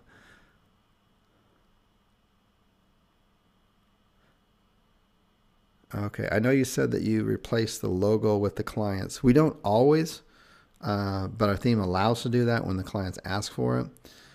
Do you also use some of their pictures, etc.? We don't, unless we have a really big client, because my whole deal is that I want to scale. So I talked about this in the when we select a niche. It's all about, can we scale this, and we avoid stuff like seasonal niches and personalized niches that need to be personalized. Because then it's really hard to scale the business. If I want to get out to 25 cities, but then I got to stop and personalize each one of them with the local business. I mean, you can do that and you can do good. It's not going to mean you're going to fail. It's just, for my mindset, it doesn't fit the whole. I want to stamp this out and make it scalable. Either business model would work. I just don't do what you're suggesting. Doesn't mean it wouldn't work. Do you ever use negative keywords? No. Okay. Are you linking from private blog networks only with long tail anchor text or nearby keywords? Thanks. No, I think I answered that.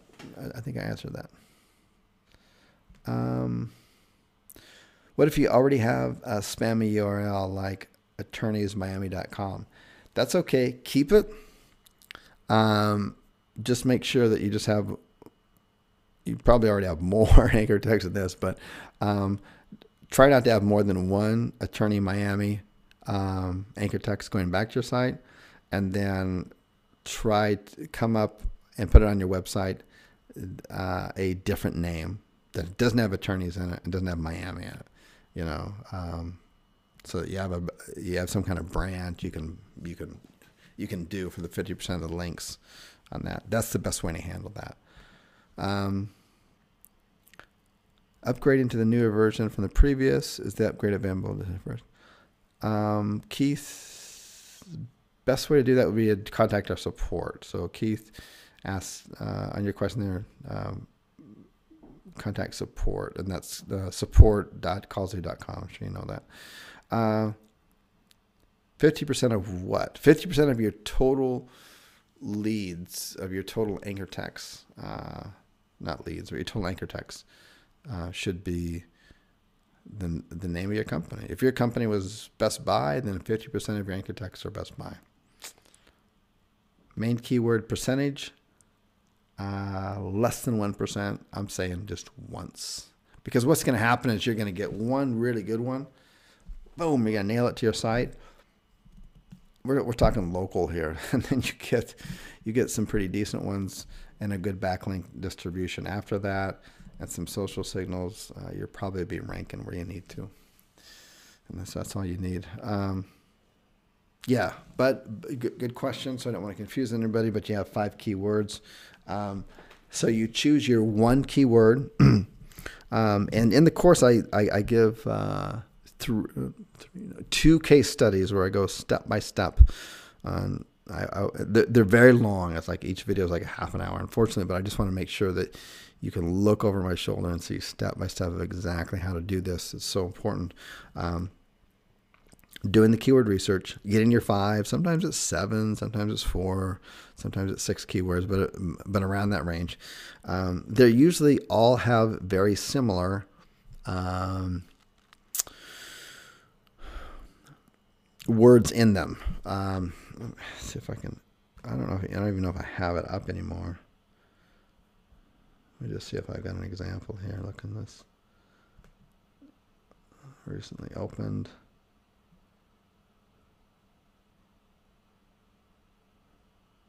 Yeah, I don't have the text open or available. Otherwise, I'd show an example right now. But so if you had like a this is all I can think of right now. Is like a plumber Phoenix. You don't need to be worrying about ranking for plumbers in Phoenix or plumbing Phoenix or plumbers in Phoenix, Arizona. Google can figure it out from the main one that would have the most keywords in it, which would be plumbing Phoenix. I hope that makes sense. That was 4 keywords. You just have one anchor text back, but Google will figure out the other 3. What about buffer sites for keywords? Yeah, you can do tier 1 and tier 2. A lot of work though, man. And it doesn't fit the streamlining model. But the tier 1s and tier 2s do work. I find it better that if you've got the good quality links coming in, you got your good on page, that you don't need to mess with the tier 1s, tier 2s, and tier 3s. I honestly think people, I don't want to totally dismiss those. But sometimes I think that, because we don't actually use them in our business. So, but I haven't tested them, and I can see theoretically where they'd have some value. But I think sometimes people just kind of make things more complicated than they need to be, just to sell you something. I don't know. Are these percentages site-wide or on the page? These are site-wide. Good question. How many total links minimum? Hey, man, you might find 1 link is enough. Once you're ranking there, you're good. It's a very low maintenance at that point. Very low maintenance. So let me try to answer that a little bit better. So let's say for kind of an easy mediocre, which is the way that I teach for getting your first niche sites out there. Somewhere between maybe like 5 to 20 links and maybe 1 power link, as I described earlier. So that's not that much. Okay, so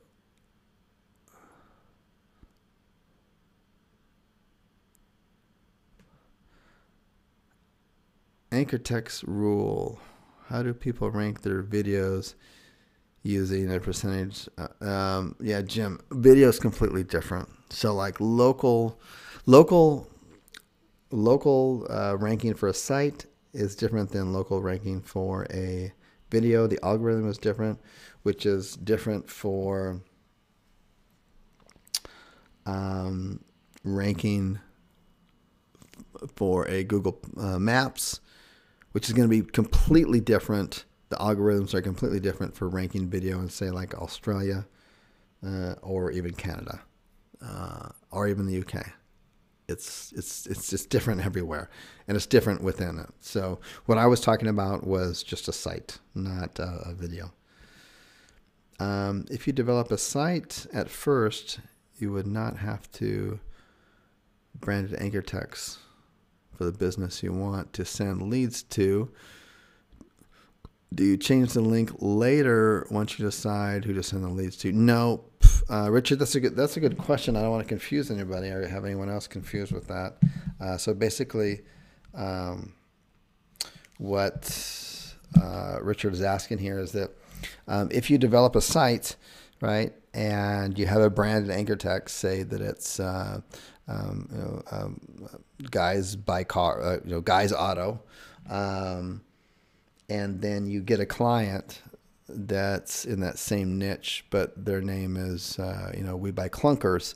Are you going to change that anchor text to we buy clunkers? No, because you're already ranking on page 1, so you keep your anchor text the same, and your site would stay the same too. But if you change to the logo, which Google can't read the logo okay, and you can do that in our themes. Then you could change the logo if you wanted to, although I wouldn't even offer it to them because it's just another step, another thing you have to do when all they want is the phone calls, okay? I hope that makes sense. Google loves curated info and outbound links. Yes, I totally agree. So that's why I talked about the sites that you get your links from. The outbound links better be to relative stuff like what's going to you. So if you got a dog site about shepherds, man, that site that you're getting a backlink from better be going to other dog sites too. And curated, yes, I got nothing against curated, which I mentioned earlier. We just don't do it.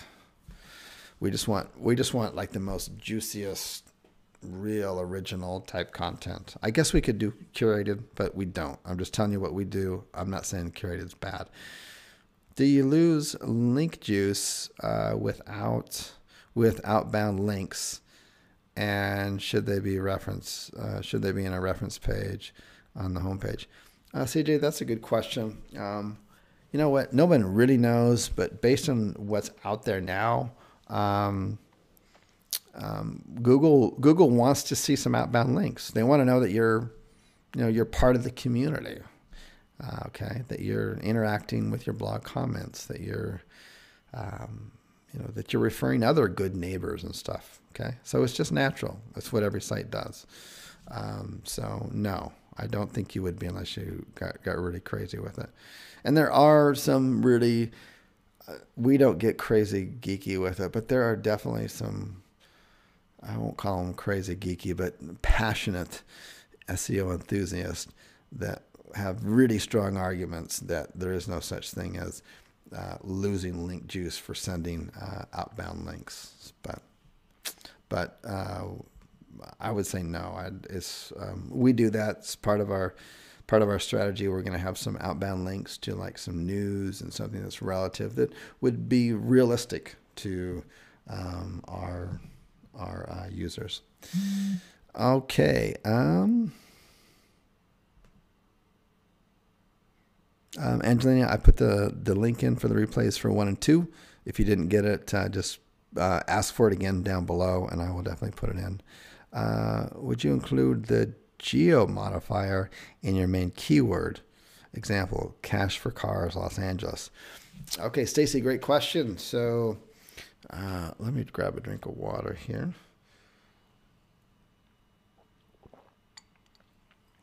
Alrighty, so Stacy asked a good question.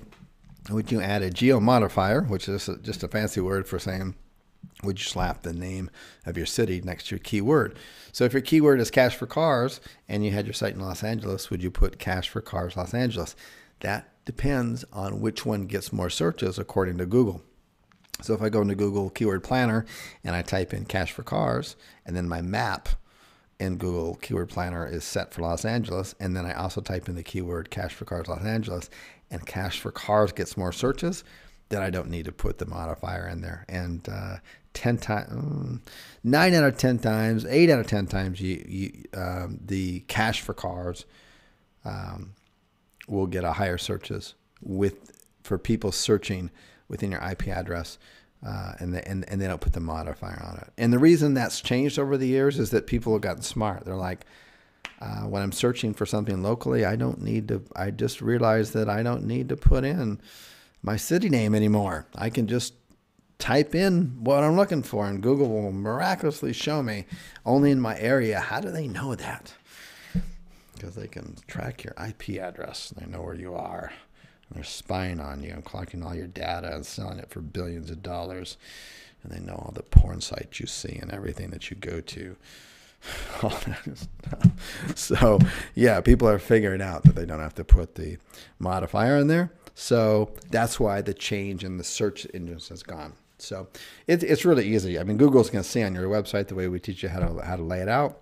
Hey, you're going to have a Los Angeles address there for your business address, and you got a backlink coming for cash for cars. Google's going to figure it out. This is for cash for cars for Los Angeles. No problem.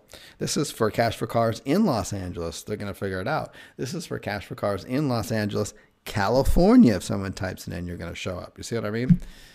They're a lot smarter than than we give them credit for. Can you cover do follow and no follow links? You got to have a mix of both. If you only had do follow, it's just not natural. You got to have a mixture of both on that end of it. So on that, your majority is do follow, but you got to have some no follow. Links from home page to your money site homepage, question mark, Larry asks. Links from your homepage. Okay, so my homepage to your money site homepage. It's really a link. It doesn't need to be, Larry, a link from a homepage to a homepage. It's just a link from sites that, at least from the power link perspective, meet the criteria I talked about earlier. And that doesn't have to be a home page. That just needs to come from any page within a site that meets that criteria, right? The trust flow, the domain authority, and the page authority. And the other factors too about the backlinks and stuff like that I mentioned. That's for the power links. And 80% of the links that we follow go to our homepage and 20 to our inner pages. Is this per city page? Yes.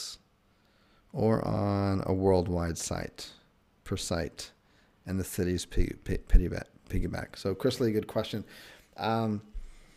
Yeah, the way that we do our sites, I guess, we call them, kind of master sites, and that's where we'll have one site. We'll start out with it. It'll be, like maybe www.webuyclunkers.com, and we'll rank that initial root domain, say for Houston, Texas, and then once we have it ranking, then we'll add another page to it. So it'll be www.webuyclunkers.com, right? /Austin, and then we'll put up another homepage for Austin, and then we'll have original content in Austin. It will not be the same homepage as for Houston. And then we'll just keep growing out like that. So it'll all be off of the same route. And so I guess you could go worldwide with that, but we haven't with a master domain. But there's plenty of cities in the U.S. that you could grow that off of. If power links to 5% anchor text, then which type of links for the remaining backlinks? That would be stuff like when you're kind of going through trying to find your power links, because they're going to be kind of hard to find. Let's be honest about it. They're not going to be a ton of them out there. You're either going to have to build them yourself, or you're going to have to find them. Then the ones that meet some of your criteria could be for your other anchor text. Certainly your blog comments would be for your company name and stuff like that. And then some of the Web 2.0 properties, they're not going to meet all the criteria. So those are going to be some of the other 95% of your anchor text. Please explain citations. Citations, CJ, are like Yelp, Yellow Pages, Dexnose, Thumbback. If you just Google, the top 20 citations for local businesses, you'll get bagillion searches on that results. But citations are local listings. What if I wanted to sell a site to an investor? How could they continue to use the kallzu system? Depending on the price and stuff, we can just make arrangements to turn the whole system over to them if they want to do the whole tracking and stuff like that with the phone number. Which, if you had the site sold and you had the citations up, you want to have the address, the name, the address, and the phone number all the same, right? NSP is what they call it in industry. Then as part of the sale transaction, you would have the kallzu membership transferred over to them as well. What about social bookmarks? We stopped doing social bookmarks just to experiment, and we didn't know any difference in our rankings. So we just stopped doing them. And that's where we are with it. But we do stuff, we did ramp up our retweets and our Facebook likes. So we still have the social aspect in it. But I don't think what you're talking about, like Social Monkey and other those sites out there. Yeah, social ARD. Yeah, exactly. There's a second question. It's a good one. Yeah, we stopped using like the social ARDs and the social monkeys, not because it was hurting our rankings. It just, we found out we didn't feel like it was from our data that was doing anything. So we just stopped it.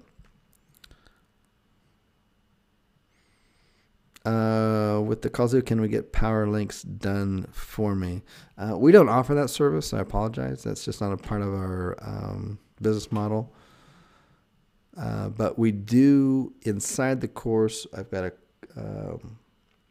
I don't like to reveal it publicly, but I've got so I'm not going to, so please don't ask, but I've got a source, not just a small source. It's over 60,000 sites, so it's a lot. And you can go through them and search by all the criteria I talked about: page rank, domain authority, page authority, and then whatever it's themed by. So, if you're in the law niche or whatever niche you're in locally, there'll be sites in there under the criteria that you could find for a power link.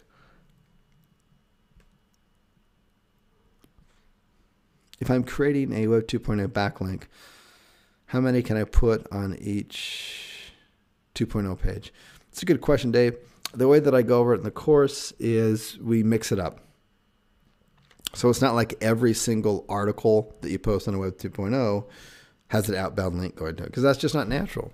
If every single post you had went out and was going outward to link someone else with a keyword, that just doesn't look cool. So you're going to have some that don't.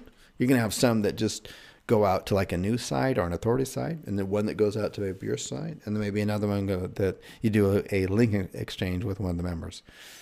And so that's how that works. So how many backlinks are safe from the same PBN?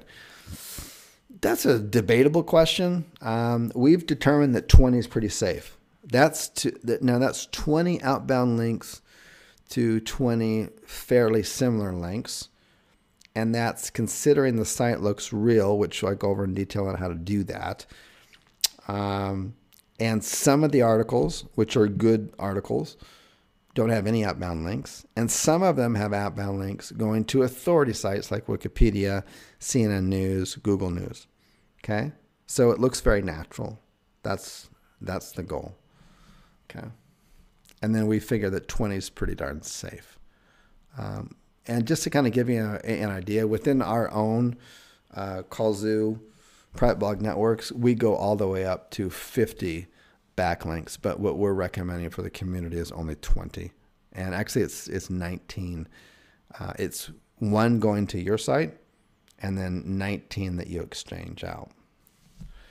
Just to be ultra conservative, as long as everyone else is following the brief criteria I just laid out. How long before we can rank a site to sell your call? It all depends, Jim, on the niche, of course, and the competition. The point is that you do the steps correctly, knowing that you're investing, you're like building an asset, you're building a property, and once it's up there on page one, and that property starts to, it doesn't even need to be on page one. The example I gave to you in the beginning of the call, which was like, whoa, maybe like 2 hours ago. Yep, exactly 2 hours ago, was it was $2,663 or whatever, bought in October. That was 4 sites in the bottom of page one, and then hover on the top of page 2. So depends on the niche. Nowhere, anywhere in here have I said anything about speed. It's about doing it correctly. But a time frame, depending on the niche, should be maybe 4 to 8, 10 weeks. It depends on how competitive the niche is, but somewhere around then there. Okay. Will we be able to shop kallzu PBMs for relevant links? Yeah, the way we're going to do that, that's a good question. So let me just repeat the question in case I said it too fast. Will we be able to shop the kallzu private blog networks for relevant links? Within our Exchange link community, it's going to be originally it will start out on Facebook. So you'll make a request out. And you want to be kind of broad in your relative links. Okay. Don't get, and I'll talk more about that in the course, but you don't want to get, like every single backlink has to come from a dog site. It doesn't need to be. It can come from a National Geographic site. It can come from any kind of wildlife, community life. It could come from a fish life. It could come from a pet shop type store. You have to kind of broaden it out a bit. And then you're going to have links that are not that relative to your site, and that's natural, and that's normal too. But your power links for your one or two main keywords, those need to be reserved for being extra careful with.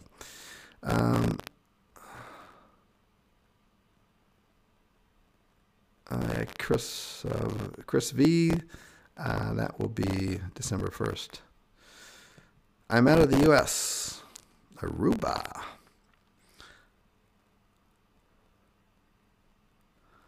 I was discounted for a time. Please provide a link so I can review this, please. I think I provided a link earlier, but if you need another one, you may want to contact our support. Let me just put that in here one more time. Members dot pre-sale. So let me send that out. And then if anybody has any particular questions for our support, I'm just putting our support in here. No one's asked for it, even though we got some rave reviews earlier for it. Thank you so much. Support.kallzu.com. Okay, continue with the questions. And yes, we still have lots of people on the call, so no cool there.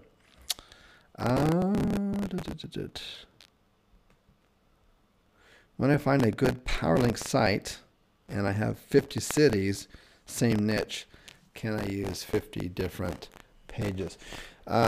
Richard, that's a great question. We go over that in the course, but basically what the strategy is that we use, and it's kind of based off of, we've kind of discovered there's kind of this tipping point.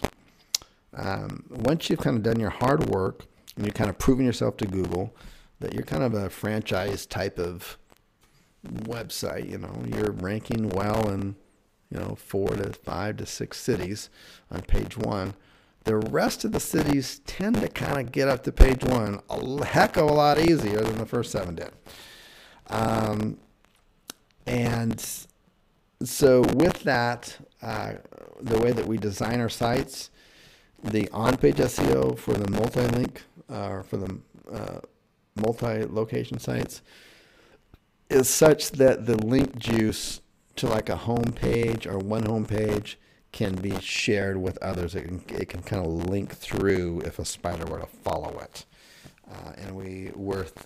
Based on the results, that's what's working for us. So we don't need to treat it like an individual site every time. Carolyn asks, do you ask them to prepay? Currently, yes, we've completely, as we've evolved over the past 5 years, we ask our clients now almost exclusively all to prepay. And that's just the way we roll now. We've got customer testimonials. We've got proven we're only in 2 niches. We're kind of the experts in those 2 niches. Well, not kind of, we are, as far as delivering, live leads. And so we have no problem asking for them to pay up front. And then they can log into the back end, it gets deducted, and everyone's fine with it. So it's no big deal. In in the beginning, if a customer's like really nervous, then we always offer a money back guarantee because we know that our leads are good, because we have a proven track record, right? Is your cold calling done by you guys in the Philippines? We actually hire out somebody to do our cold callings within each country that we're in. And we just find that that's better just for the little nuances and stuff. And it's because the selling process is really not a selling, it's a kind of a giving away process. They're just getting, some free leads, but we're making sure in the process that they're not just tire kickers, that they're, once we go beyond the 7 days, as long as they're happy, that they're going to become, we want to build a lifelong relationship with them.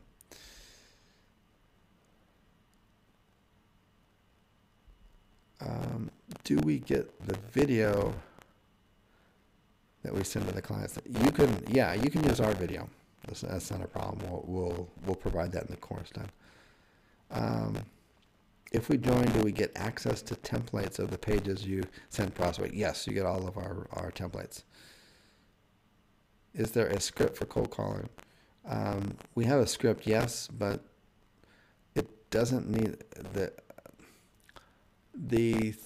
the thing behind it is not the wording behind it, but the person saying it really needs to feel and understand what we're offering is so amazing that the other person would really feel, kind of ridiculous in not getting it. Okay. I don't know if that makes any sense, but it's not the mechanical scripting behind it. It's the belief behind it that really is going to make the sale happen. Cool. Thank you, Andrew. I think here's another one. Keith writes in, I think your support is superior to all others. Thank you so much for that. So we got a couple of random testimonials about our support. So if you're on the fence and you're thinking, oh geez, they're just going to leave us hanging and there's no support, that's not the case. Our actual support system, our people that run our support desk, I say people that have different job roles and duties within the company, so they fully understand what's going on. So they're not, in other words, they're not trained to be support people. They're trained for various jobs and aspects within the company of mine, and therefore they're automatically are more than qualified to answer any questions that you may have. And if they don't have the answer, then they come back to the team members and ask them. I've got 34 employees, so there's plenty of people to ask if they get stuck. Let's see here. Harris asks in here, is this the same as pay-per-call Ninja? No, it is extremely different.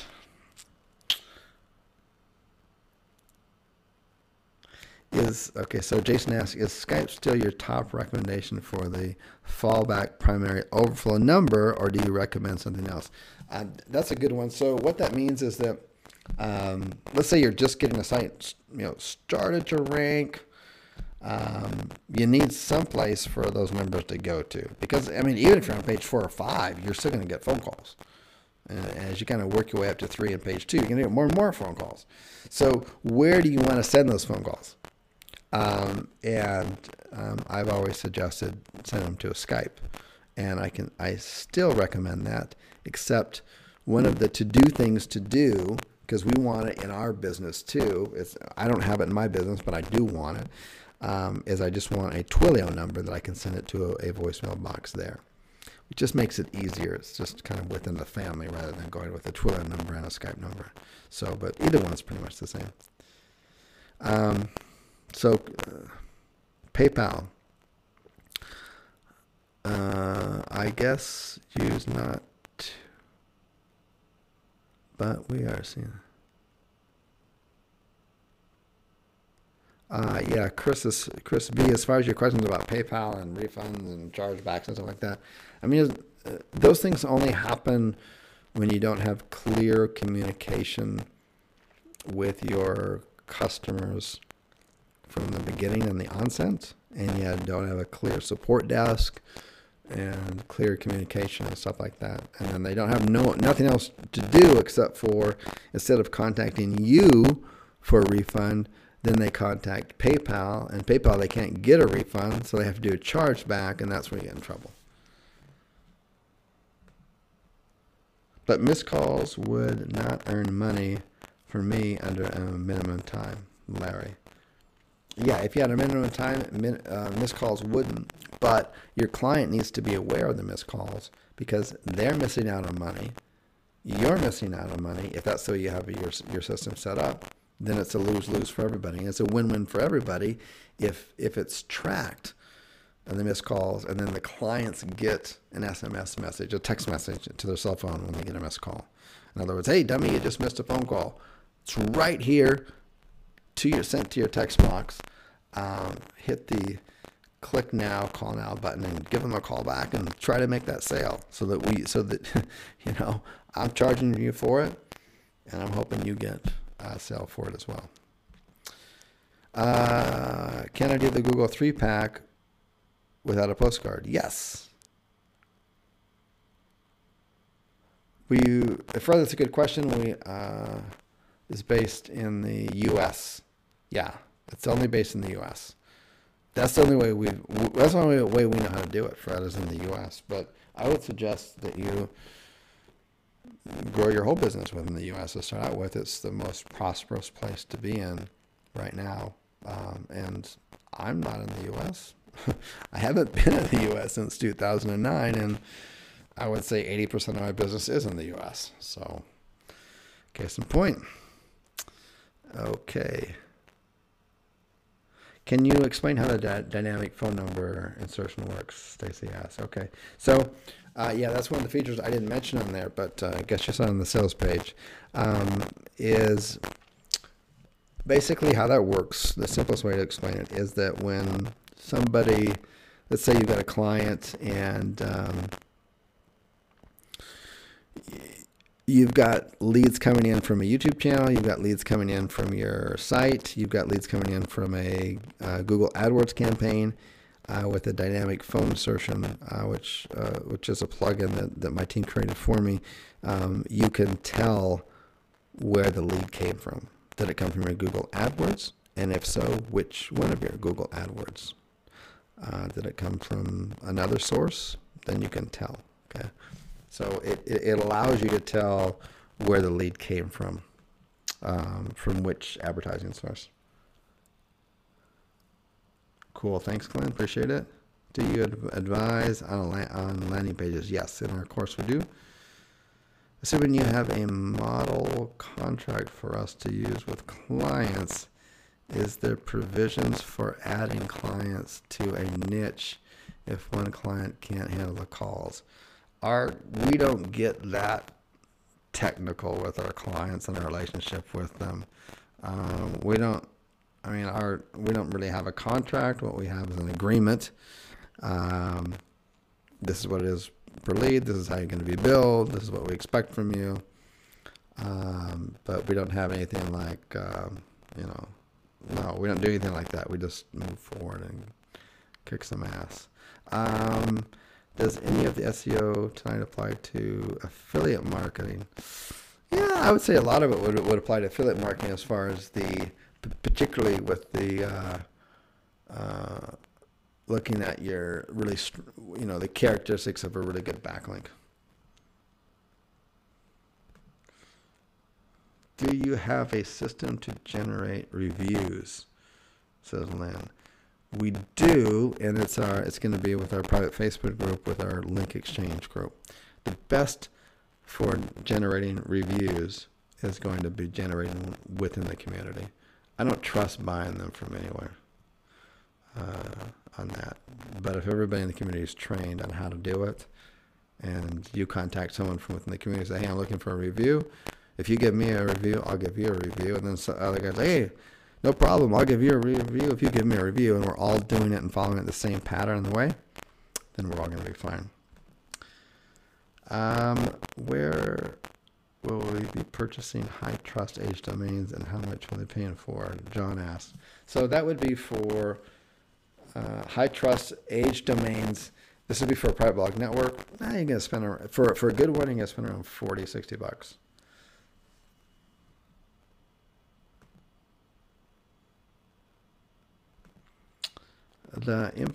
Boy, I got a lot of questions here, and my voice is starting to die. Let me skim through these, and because I've been yapping here for an hour, or 2 hours and 20 minutes. So let me try to condense these down.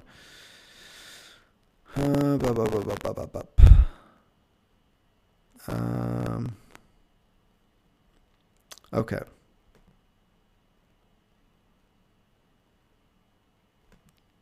Is the kallzu theme the same as in PayPal Ninja? CJ, no. It's different.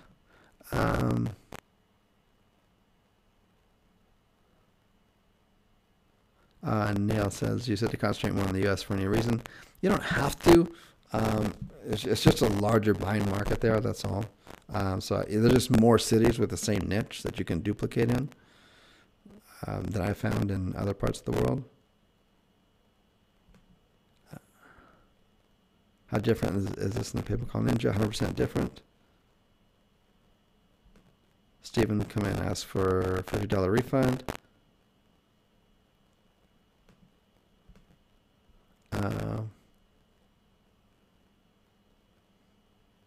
Yes, Rick, it's all WordPress themes. We only use WordPress themes. What is the other cost of doing this business? Len asked. I mean, for backlinks, private blog networks, hosting, outsourcing it, if you hire it, so I would have some, at least some minimal amount of extra cash because you're running a business here. Nothing like, running like an Amazon store or something like that where you have to, buy, thousands of dollars of inventory, but, a few extra $100 you want to have around.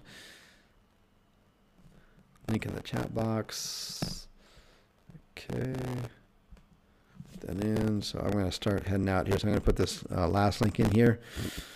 And then I'll be taking that site down here pretty darn soon. Let's see. members.chris.me/pre-sale. Okay. So I'll send that out. So this is it. Yep. We've got about another hour and 37 minutes here. And then this price goes up.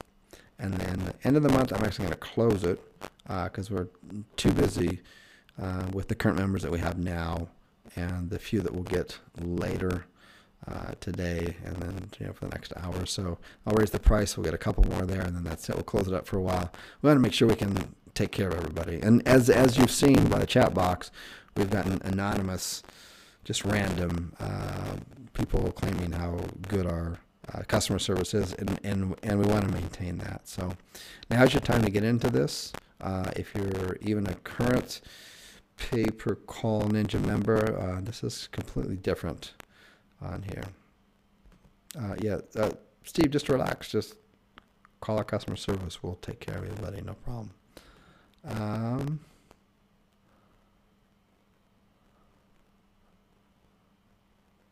Okay, let me what are the costs associated here? Thank you.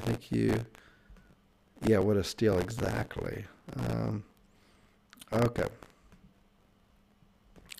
George, yes. For a complete newbie, how realistic? It's a good question. So for a complete newbie, how realistic is it to start earning some months start earning some income between 3 to 4 months? I think if you worked really hard at it, and you stayed focused on it, it's extremely possible. Do you utilize something like WordPress Infinite to track, update, and manage your sites? We don't, but you could.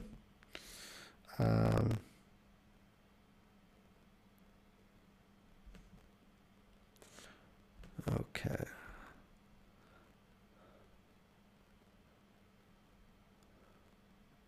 Just going through the questions. I'm going to try to summarize this.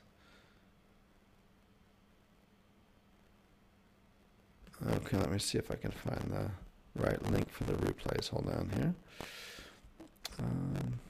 Maybe it's replay.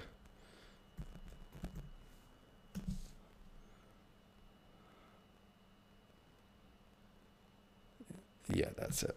So let me go ahead and put that in the chat box. Apologize for that. So here's the replay link, the correct one. That one works because I just did it. I just copied and pasted it, and that's it. Okay, what else do I got here?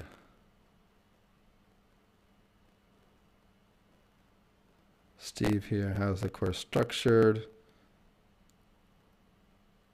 The vast majority of the course is accessed immediately. Some will be dripped out. Do you need these 20 links for each city page? No, not at all. That would be way too much for the majority of local sites. You just need a couple links from a private blog network.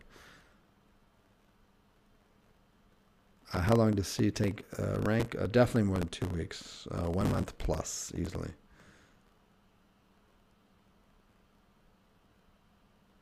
What software program do you use to see how the keywords for dentist ranks in your site area, Dallas, but are not located, and doing search in Chicago?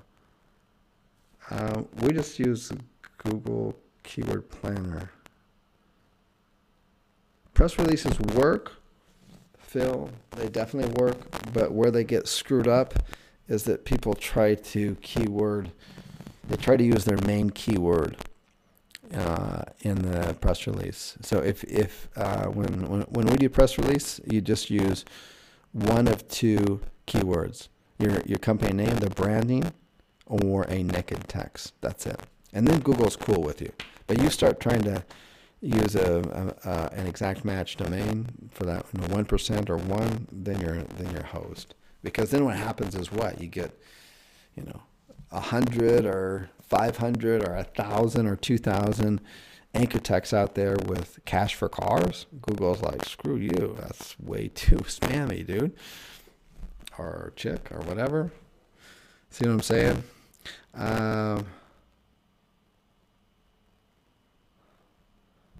Okay. Alrighty. Cool. So I put the replay back in there. There's a lot of other questions here. I'm sorry I didn't get around to them, but I'm burning out here, guys and gals. I've been here for 2.5 hours. So I'm going to go ahead and call it a wrap, and I will get the replay rendered and stuff. Give me 24 hours to do that. In the meantime, you've got the links for the other 2 replays. Thanks a lot for taking the time and the effort out of your day to join me. Take care. Bye-bye.